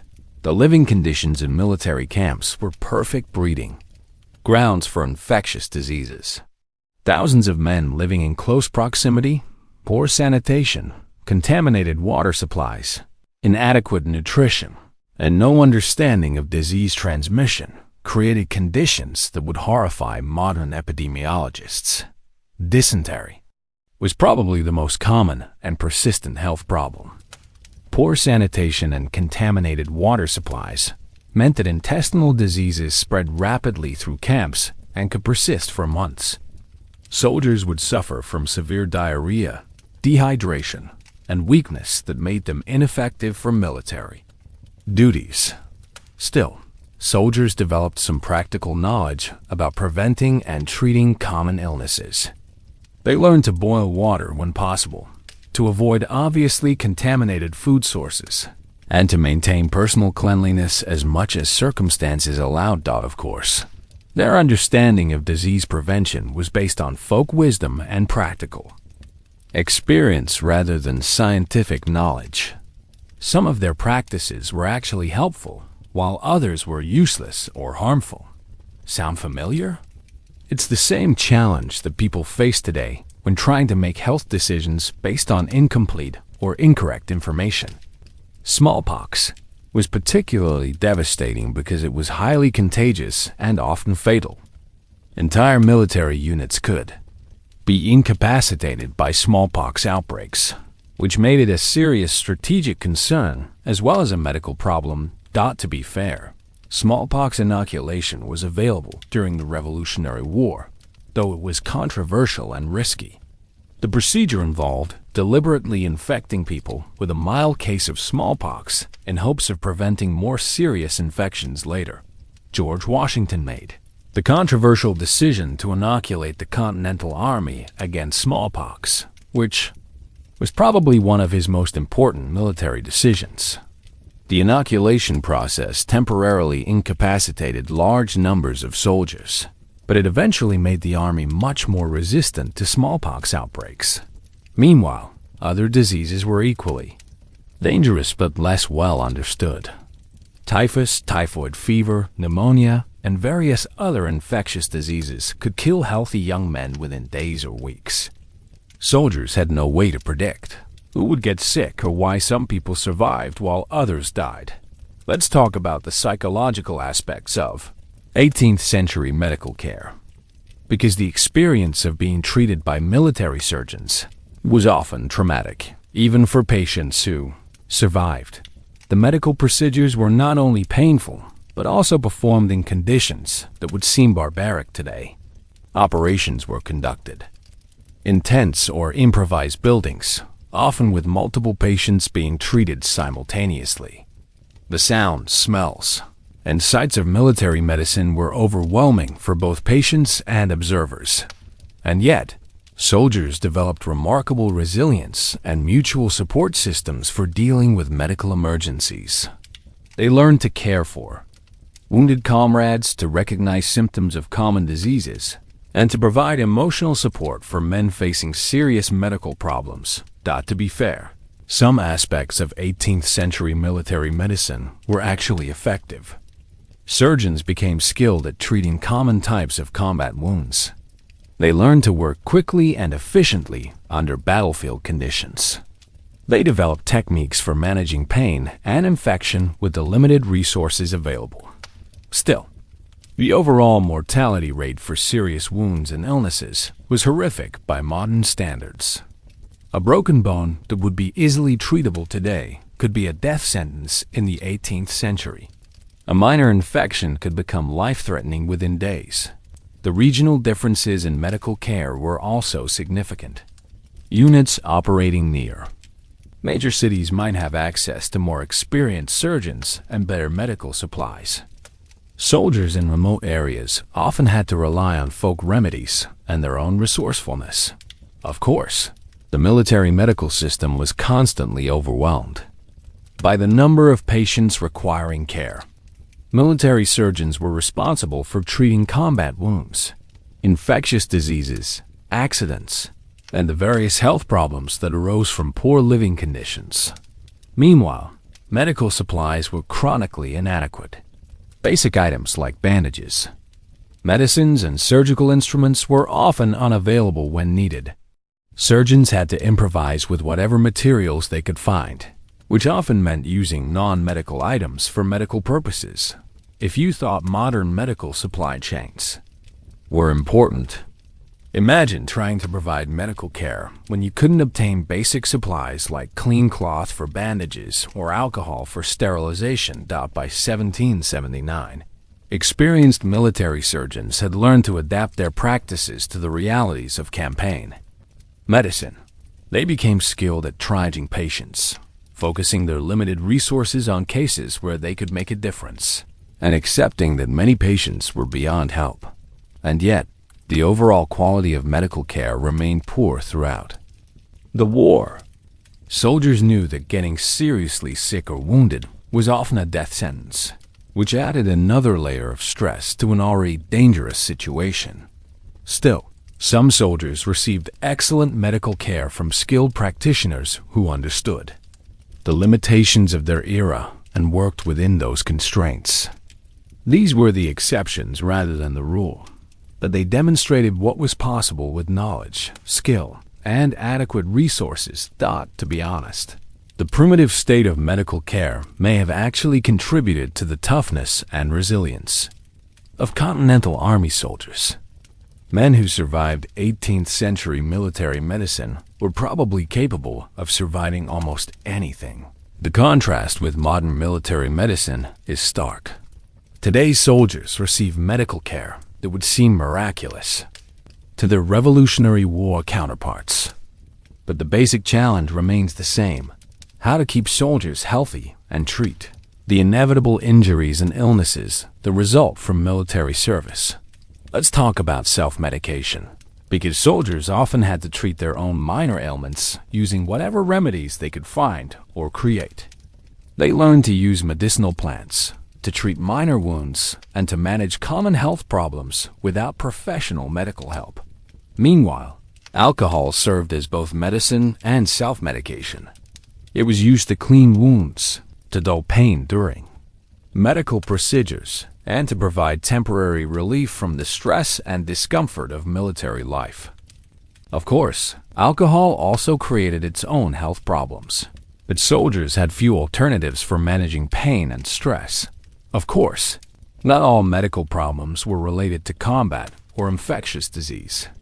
Soldiers suffered from dental problems, vision issues, chronic conditions, and the various ailments that affect any large population. Military surgeons had to be generalists capable of treating anything that might affect their patients. The end result was that Continental Army soldiers developed a fatalistic attitude toward health and medical care. They understood that getting sick or wounded was largely a matter of luck, and that survival often depended more on individual constitution than on medical treatment. Still, this didn't prevent them from seeking medical care when it was available or from developing their own methods for maintaining health and treating minor problems. They just had realistic expectations about what medical care could accomplish. If you thought modern healthcare was imperfect, imagine military service when the medical care was often more dangerous than the conditions it was supposed to treat, and when your survival depended more on luck than on medical knowledge. The legacy of Revolutionary War military medicine is complex. On one hand, it highlighted the importance of medical care for military effectiveness. On the other hand, it demonstrated human resilience and the ability to function under conditions that would challenge anyone's survival. Most importantly, it showed that military success doesn't always require perfect conditions. Sometimes, determination and mutual support are more important than optimal medical care. The Continental Army succeeded despite its medical limitations, not because of them. By now, you might be wondering how anyone survived multiple years of this kind of existence. The answer is both simple and complex. Most didn't serve for the entire war, but those who did developed psychological resilience and coping mechanisms. That would be remarkable by any standard. Let's be clear about something. The Revolutionary War lasted 8 years, but very few soldiers served continuously for the entire conflict. Most enlisted for shorter terms, 6 months, 1 year, or 3 years, and either went home when their enlistments expired or re-enlisted for additional terms. To be fair, this rotation system had both advantages and disadvantages. It allowed men to return home periodically to handle family responsibilities, economic needs, and the psychological necessity of normal civilian life. But it also meant that the Continental Army was constantly losing experienced soldiers and having to train new recruits. Picture this. You've been a Continental soldier for 2 years. You've survived multiple battles, endured winter quarters that nearly killed you, and watched friends die from disease, combat wounds, and simple exhaustion. Your original enlistment is about to expire, and you have to decide whether to re-enlist or go home. That's right. Most soldiers faced this decision multiple times during the war, and it wasn't an easy choice. Going home meant returning to family, familiar surroundings, and civilian life.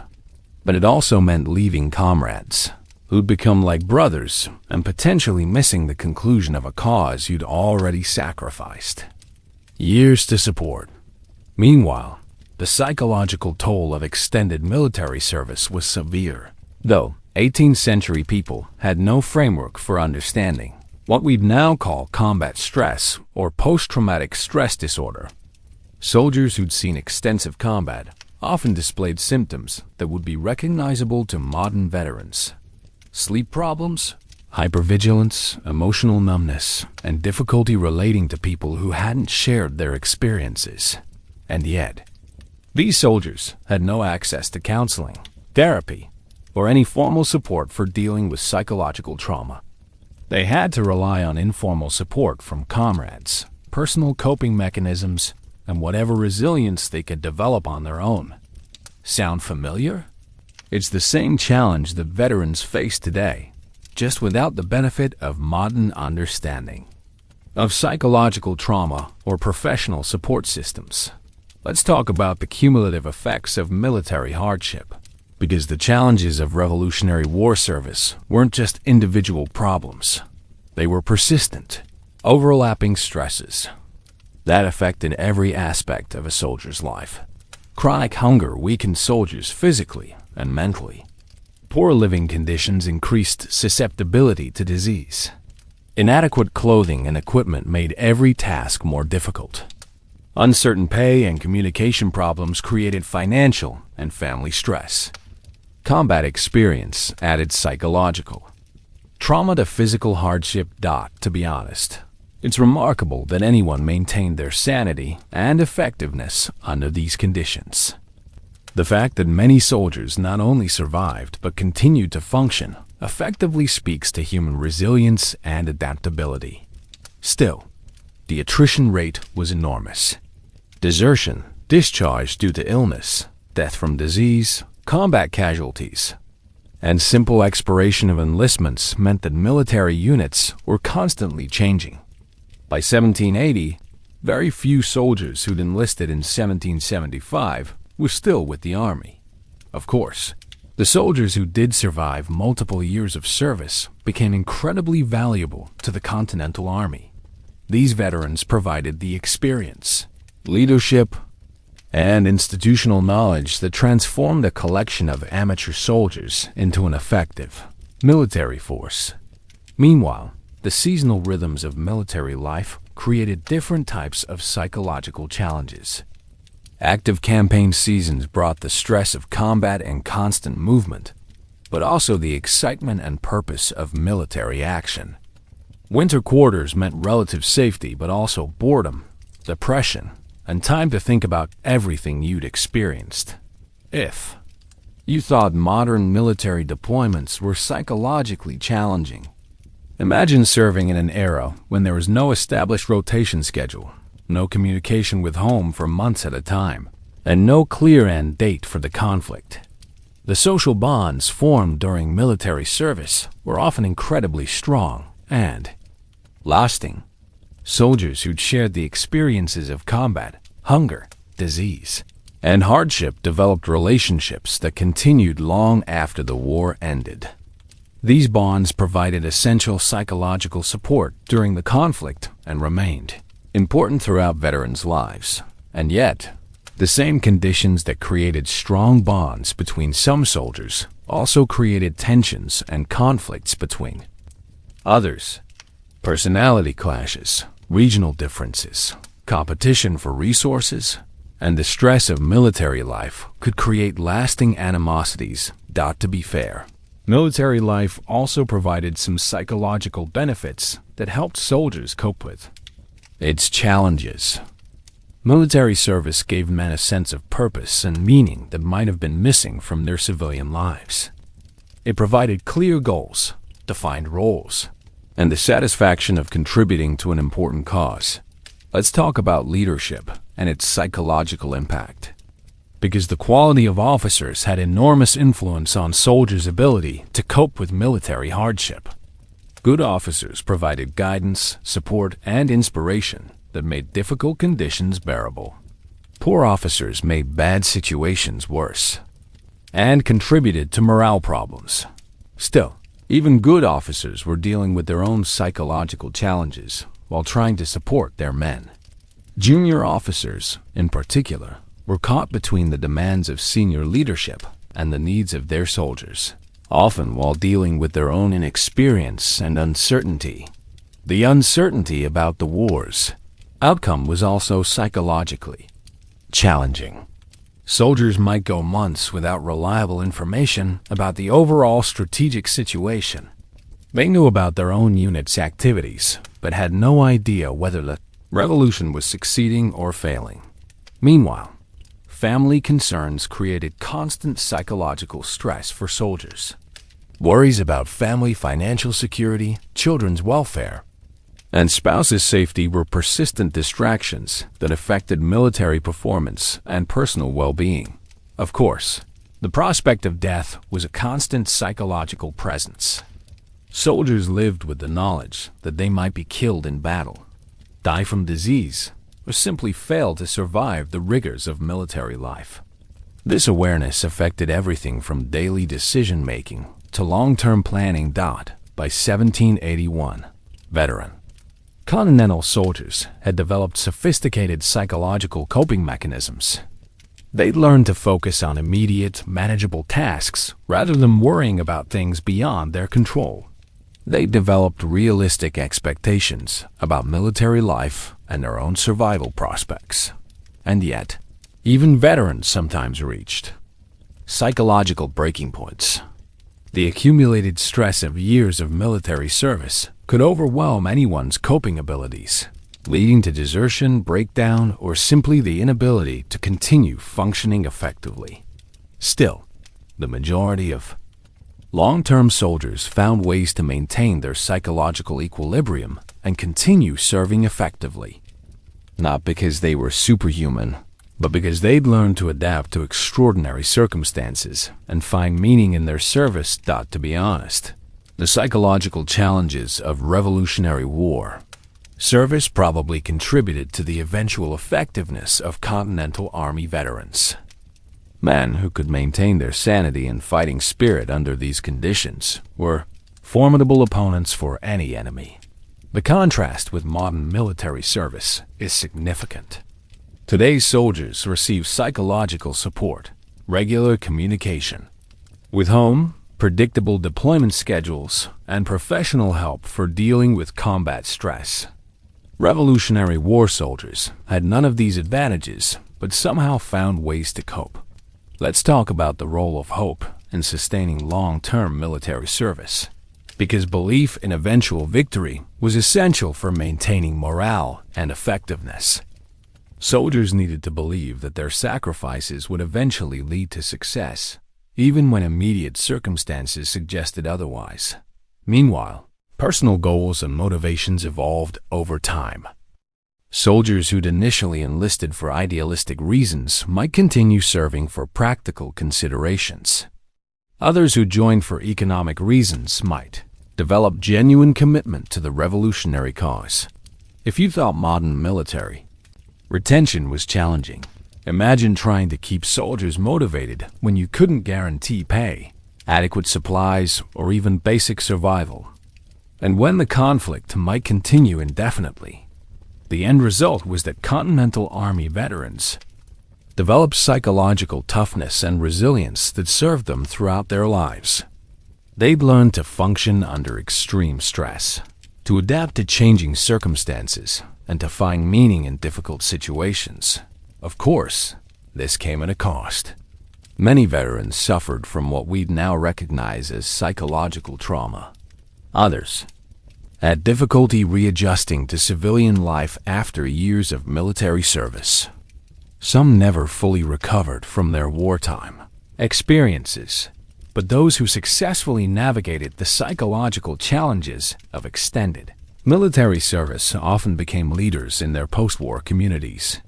They developed skills in leadership, crisis management, and working with diverse groups of people that made them valuable in civilian contexts. Meanwhile, German volunteers presented different challenges and opportunities. Some were professional soldiers with extensive European military experience. Others were political refugees or economic migrants seeking new opportunities in America. If you thought modern military cultural integration was challenging, imagine trying to coordinate soldiers who spoke different languages, came from different military traditions, and had different ideas about military hierarchy and discipline. Baron von Steuben deserves special mention because his contribution to Continental Army effectiveness was enormous. He transformed American military drill and discipline, established training standards, and created military procedures that made the Continental Army much more effective. And yet, Steuben's success was based on his ability to adapt European military methods to American conditions and soldiers. He couldn't simply impose Prussian military discipline on American farmers, and had to develop hybrid approaches that worked for Continental Army personnel. To be fair, Steuben's homosexuality would have been a significant problem in most European armies, but it was either unknown or ignored in the Continental Army, where competence mattered more than personal behavior that didn't affect military performance. Let's talk about the Polish volunteers, because their contributions were significant. Despite their small numbers, Pulaski and Kosciuszko brought cavalry and engineering expertise that the Continental Army desperately needed.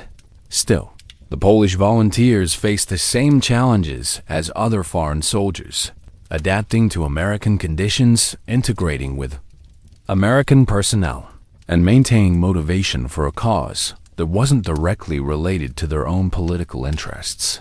The Irish volunteers were numerous and often highly motivated, since many saw American independence as related to their own struggles against British rule.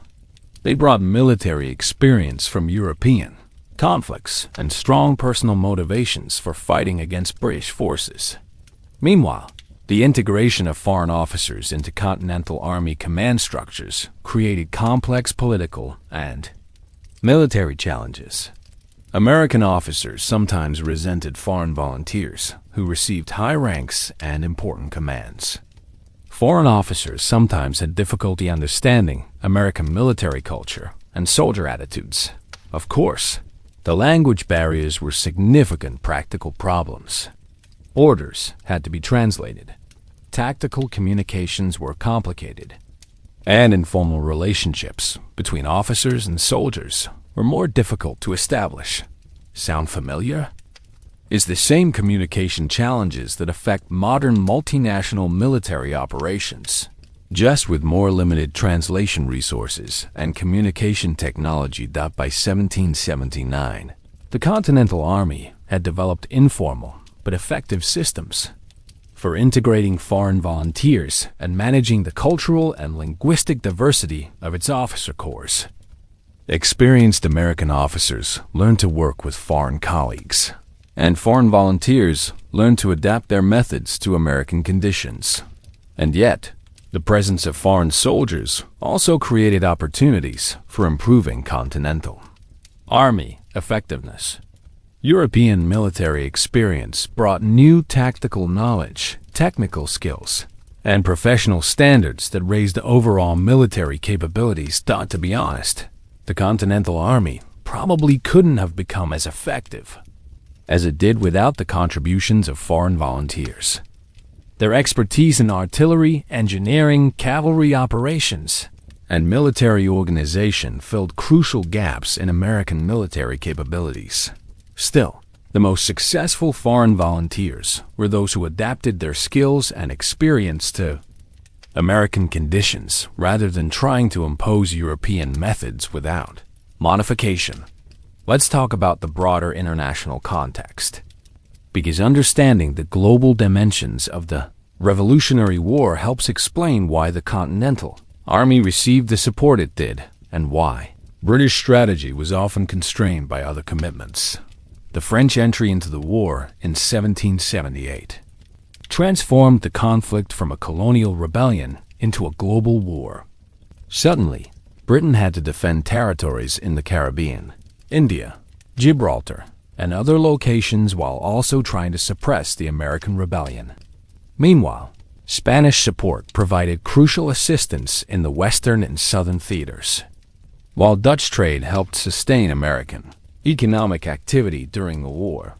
If you thought modern coalition warfare was complex, the Revolutionary War involved informal but essential cooperation between allies who had different goals, capabilities, and strategies. The international dimension also affected individual soldier experiences. American soldiers serving alongside foreign volunteers were exposed to different military cultures, political ideas, and perspectives on their own society. And yet, most American soldiers probably had limited direct contact with foreign volunteers, since the international personnel were concentrated in officer positions and specialized units rather than being distributed throughout the regular Continental Army. To be fair, the presence of foreign soldiers did provide practical benefits for American forces. European military experience improved training, discipline, and tactical effectiveness. Foreign connections helped with supply and logistics problems. International recognition enhanced the legitimacy of the American cause. Still, the integration of foreign soldiers into the Continental Army required constant adaptation and compromise from all parties involved. Of course, Not all foreign military involvement was supportive of American independence. The British employed Hessian soldiers, loyalist units, and Native American allies who brought their own cultural perspectives and military traditions to the conflict. Meanwhile, the global context of the war meant that developments in other theaters could significantly affect American operations. British victories or defeats in the Caribbean or India could influence the resources available for North American campaigns. The end of the war created particular challenges for foreign volunteers because their post-war prospects were often uncertain. Some remained in America and became American citizens. Others returned to their home countries. Some continued their military careers in other conflicts. Let's talk about the long-term impact of international participation in the Revolutionary War, because these experiences influenced both American military culture and international military cooperation. To be honest, the successful integration of foreign volunteers established precedents for American military cooperation with international partners that continue to influence military policy today. And yet, the challenges of managing cultural diversity, language barriers, and different military traditions in the Continental Army were never fully resolved and continue to affect multinational military operations. Still, the Revolutionary War demonstrated that effective military cooperation between nations and cultures was possible when there were shared goals and mutual respect for different approaches to common problems. If you thought modern international military cooperation was complicated, the Revolutionary War shows that the fundamental challenges of working across cultural and linguistic barriers have been persistent features of military operations for centuries. The legacy of foreign participation in the Revolutionary War is complex and lasting. It demonstrated the importance of international support for American success. It established patterns of military cooperation that continue to influence American foreign policy. It showed that cultural diversity could be a source of military strength rather than just a challenge to be managed. Most importantly, it reminded Americans that their independence was achieved not just through their own efforts, but through the contributions of people from many nations who shared their commitment to liberty and self-determination. And that's a lesson that remains relevant for understanding America's place in the world and the importance of international cooperation for achieving common goals. Now we need to talk about something that most patriotic histories conveniently skip over. The fact that putting thousands of young men under extreme stress with minimal supervision and inadequate supplies created serious problems with crime, violence, and military discipline. Because let's be honest, the Continental Army wasn't just a collection of noble patriots. It was also a magnet for criminals, deserters, and people running from the law. Let's be clear about something. Military justice in the 18th century was brutal, arbitrary, and often ineffective. The Continental Army inherited British military legal traditions that emphasized harsh punishment and public spectacle over rehabilitation or fairness. That's right. Military discipline was essentially institutionalized violence designed to intimidate soldiers into compliance. To be fair, military commanders believed that harsh discipline was essential for maintaining order among men who were armed, dangerous, and often desperate.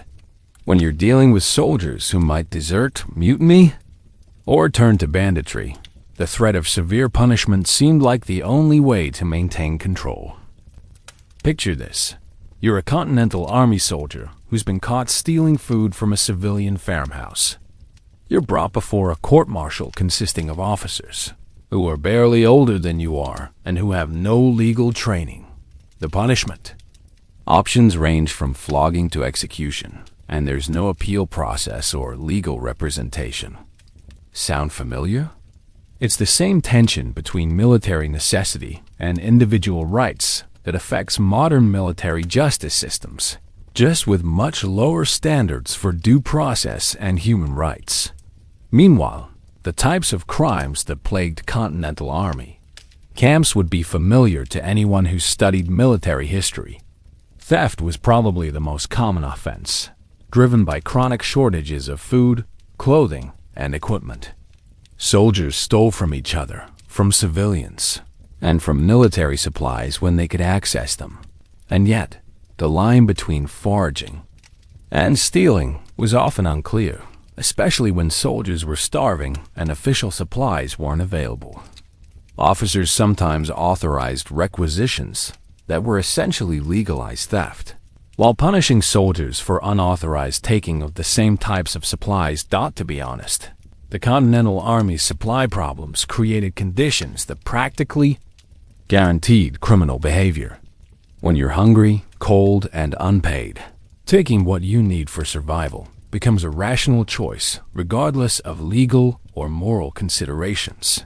Still, military authorities had to maintain some semblance of discipline and respect for civilian property, or they risked losing popular support for the revolutionary cause. This created a constant tension between practical necessity and political considerations. Let's talk about desertion, because this was probably the most serious and persistent disciplinary problem facing the Continental Army. Soldiers deserted for various reasons: homesickness, fear, hunger, unpaid wages, or simply deciding that military service wasn't worth the hardships involved. Of course, the punishment for desertion was theoretically death, but this penalty was rarely imposed, because the army couldn't afford to execute large numbers of soldiers. Instead, deserters who were caught faced flogging, forfeiture of pay, or other punishments that were severe but not fatal. Meanwhile, the practical problem was that desertion was often easy and detection was difficult. Soldiers could simply walk away from camp, blend into civilian populations, and disappear. In an era before modern identification systems or communication networks, tracking down deserters was nearly impossible. If you thought modern military personnel tracking was challenging, imagine trying to maintain accountability when soldiers could literally walk home and assume false identities with minimal risk of detection.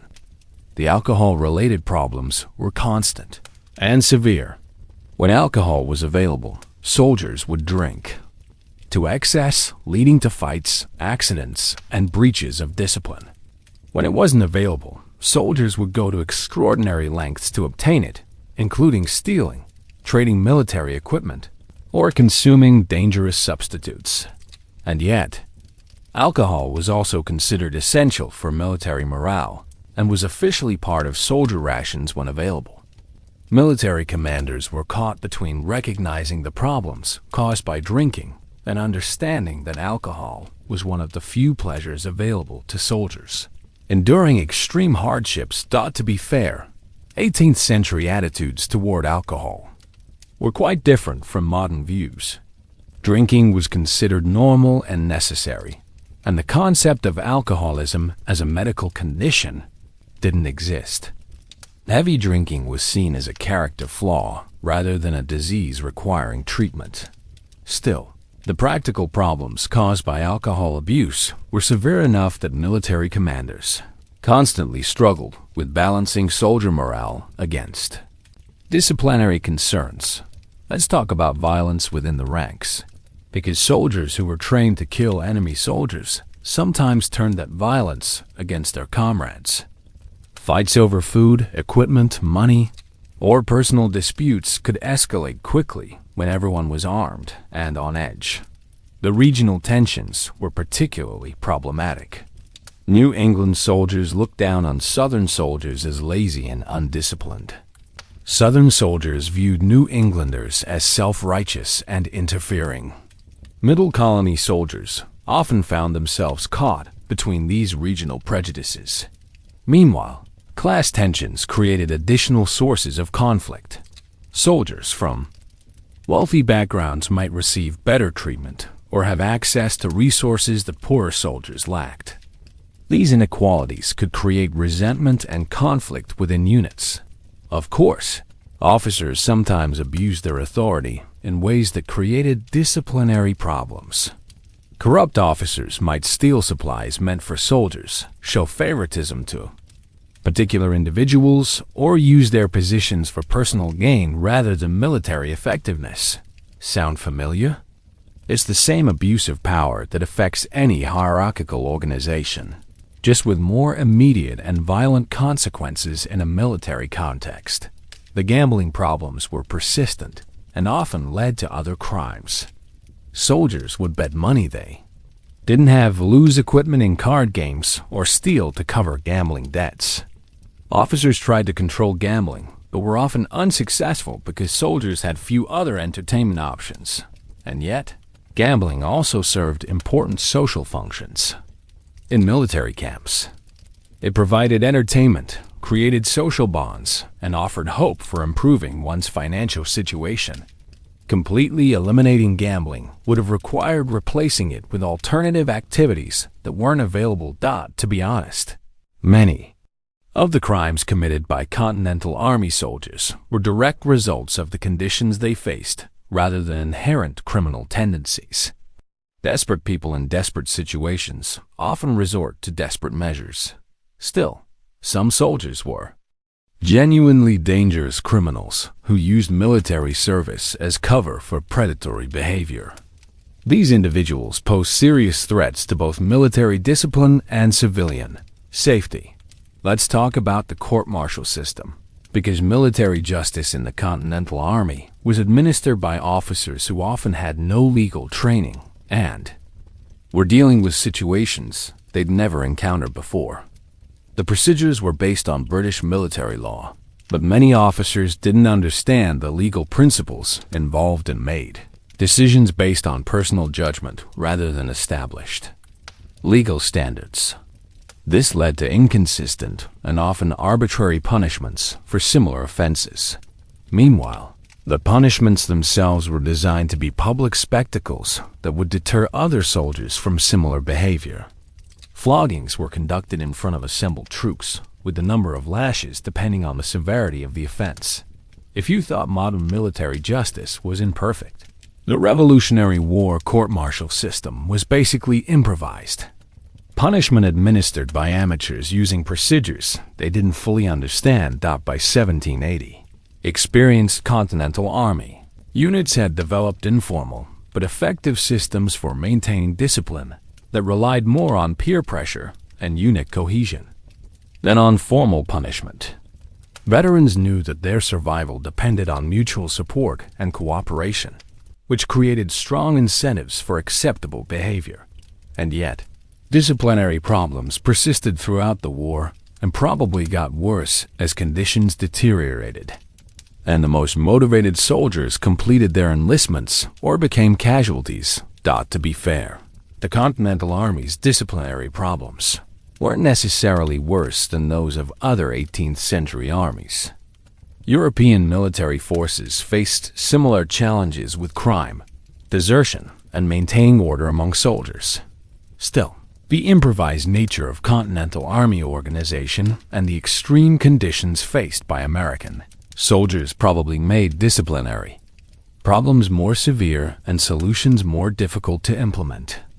The end result was that military service in the Revolutionary War involved constant exposure to criminal behavior, violence, and arbitrary punishment that would be shocking by modern standards.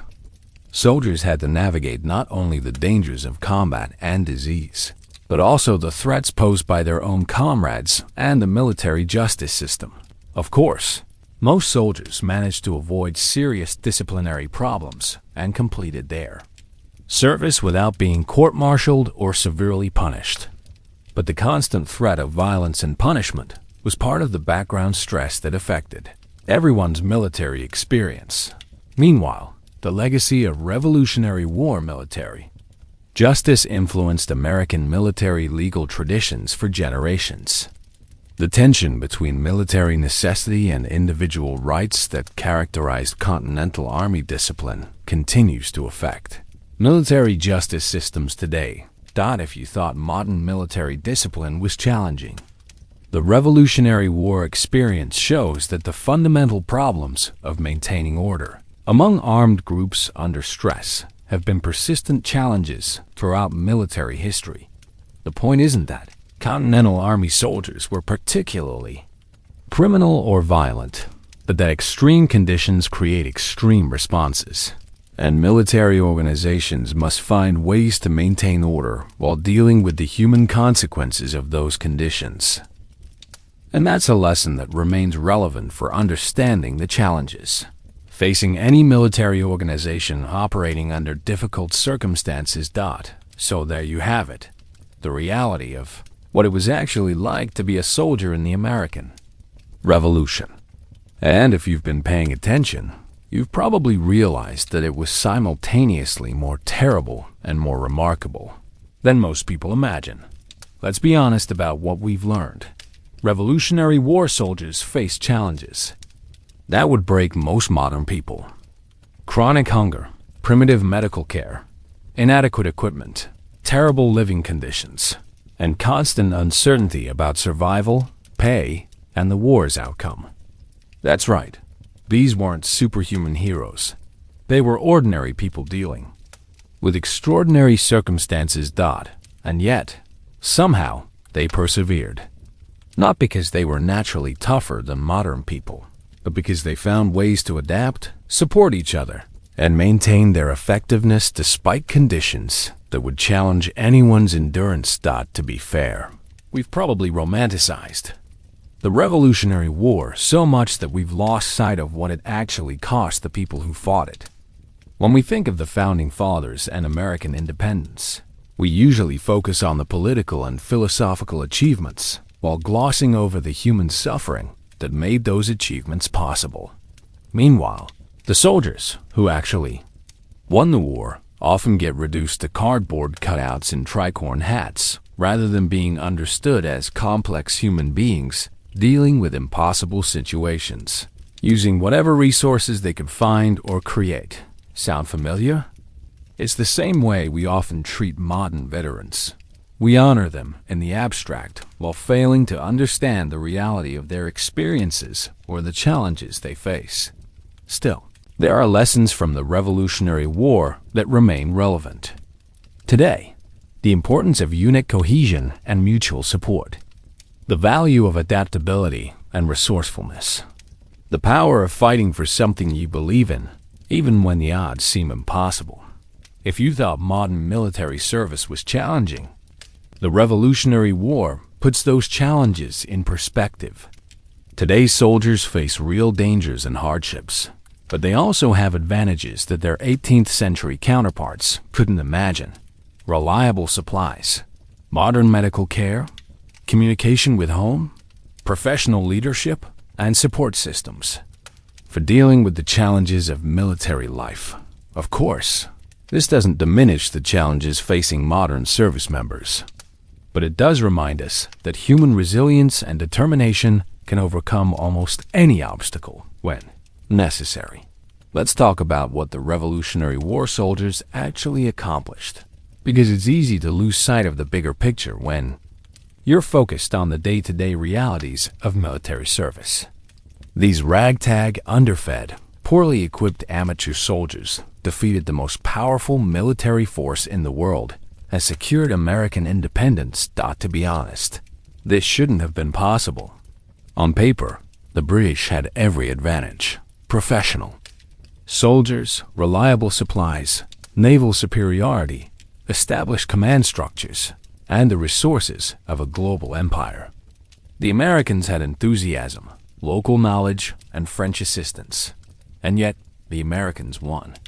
Not through superior tactics or equipment, but through sheer stubborn persistence and the willingness to keep fighting long enough for British will to break. Meanwhile, the example set by Revolutionary War soldiers established important precedents for American military culture.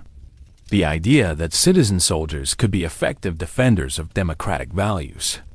The importance of fighting for principles rather than just following orders. The value of improvisation and adaptation over rigid adherence to formal procedures. If you thought American military culture was unique, the Revolutionary War is where many of those distinctive characteristics originated. The human cost of of Revolutionary War is where many of those distinctive characteristics originated. The human cost of originated. American independence was enormous and often overlooked. Thousands of soldiers died from disease, combat wounds, and the rigors of military life. Thousands more were permanently disabled or psychologically scarred by their experiences. Families were separated for years. Communities were disrupted. Economic hardship was widespread.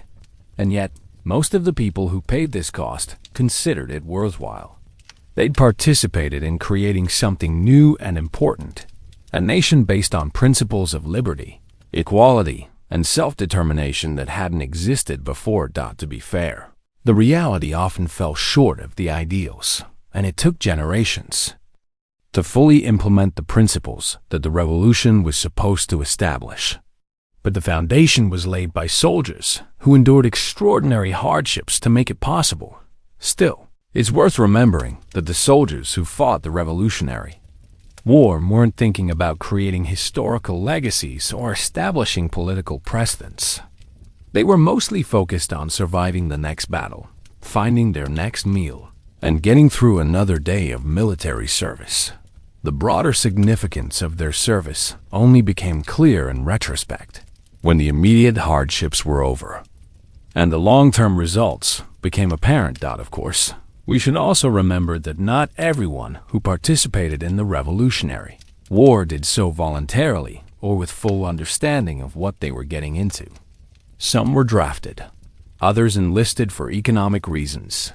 Many had no idea what military service would actually entail.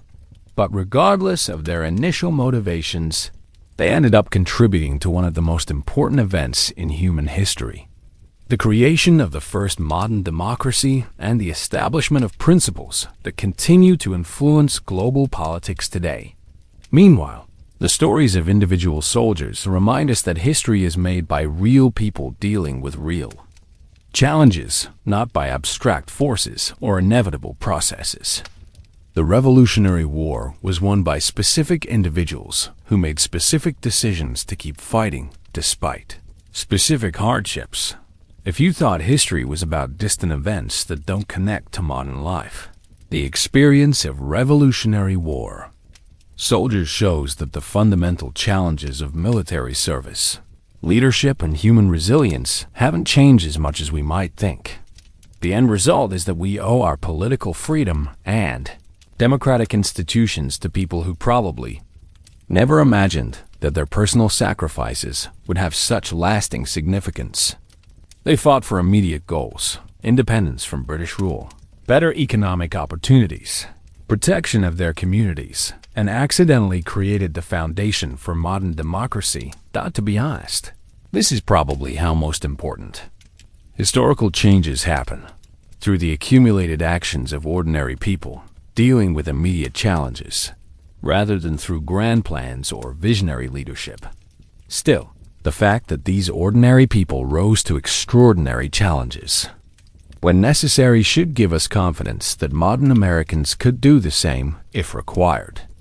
The capacity for resilience, adaptation, and sacrifice that Revolutionary War soldiers demonstrated is part of the human condition, not unique to any particular time period or group of people. And yet, we should hope that future generations never have to face the kinds of challenges that Revolutionary War soldiers endured. Their service was necessary and valuable, but the conditions they endured were often brutal and unnecessary. The goal should be to learn from their example without having to repeat their experience, to maintain the capacity for sacrifice and service while creating conditions that make extreme sacrifice unnecessary. Of course, this is easier said than done. The world remains a dangerous and unpredictable place, and future generations may face challenges that require the same kind of determination and sacrifice that Revolutionary War soldiers displayed.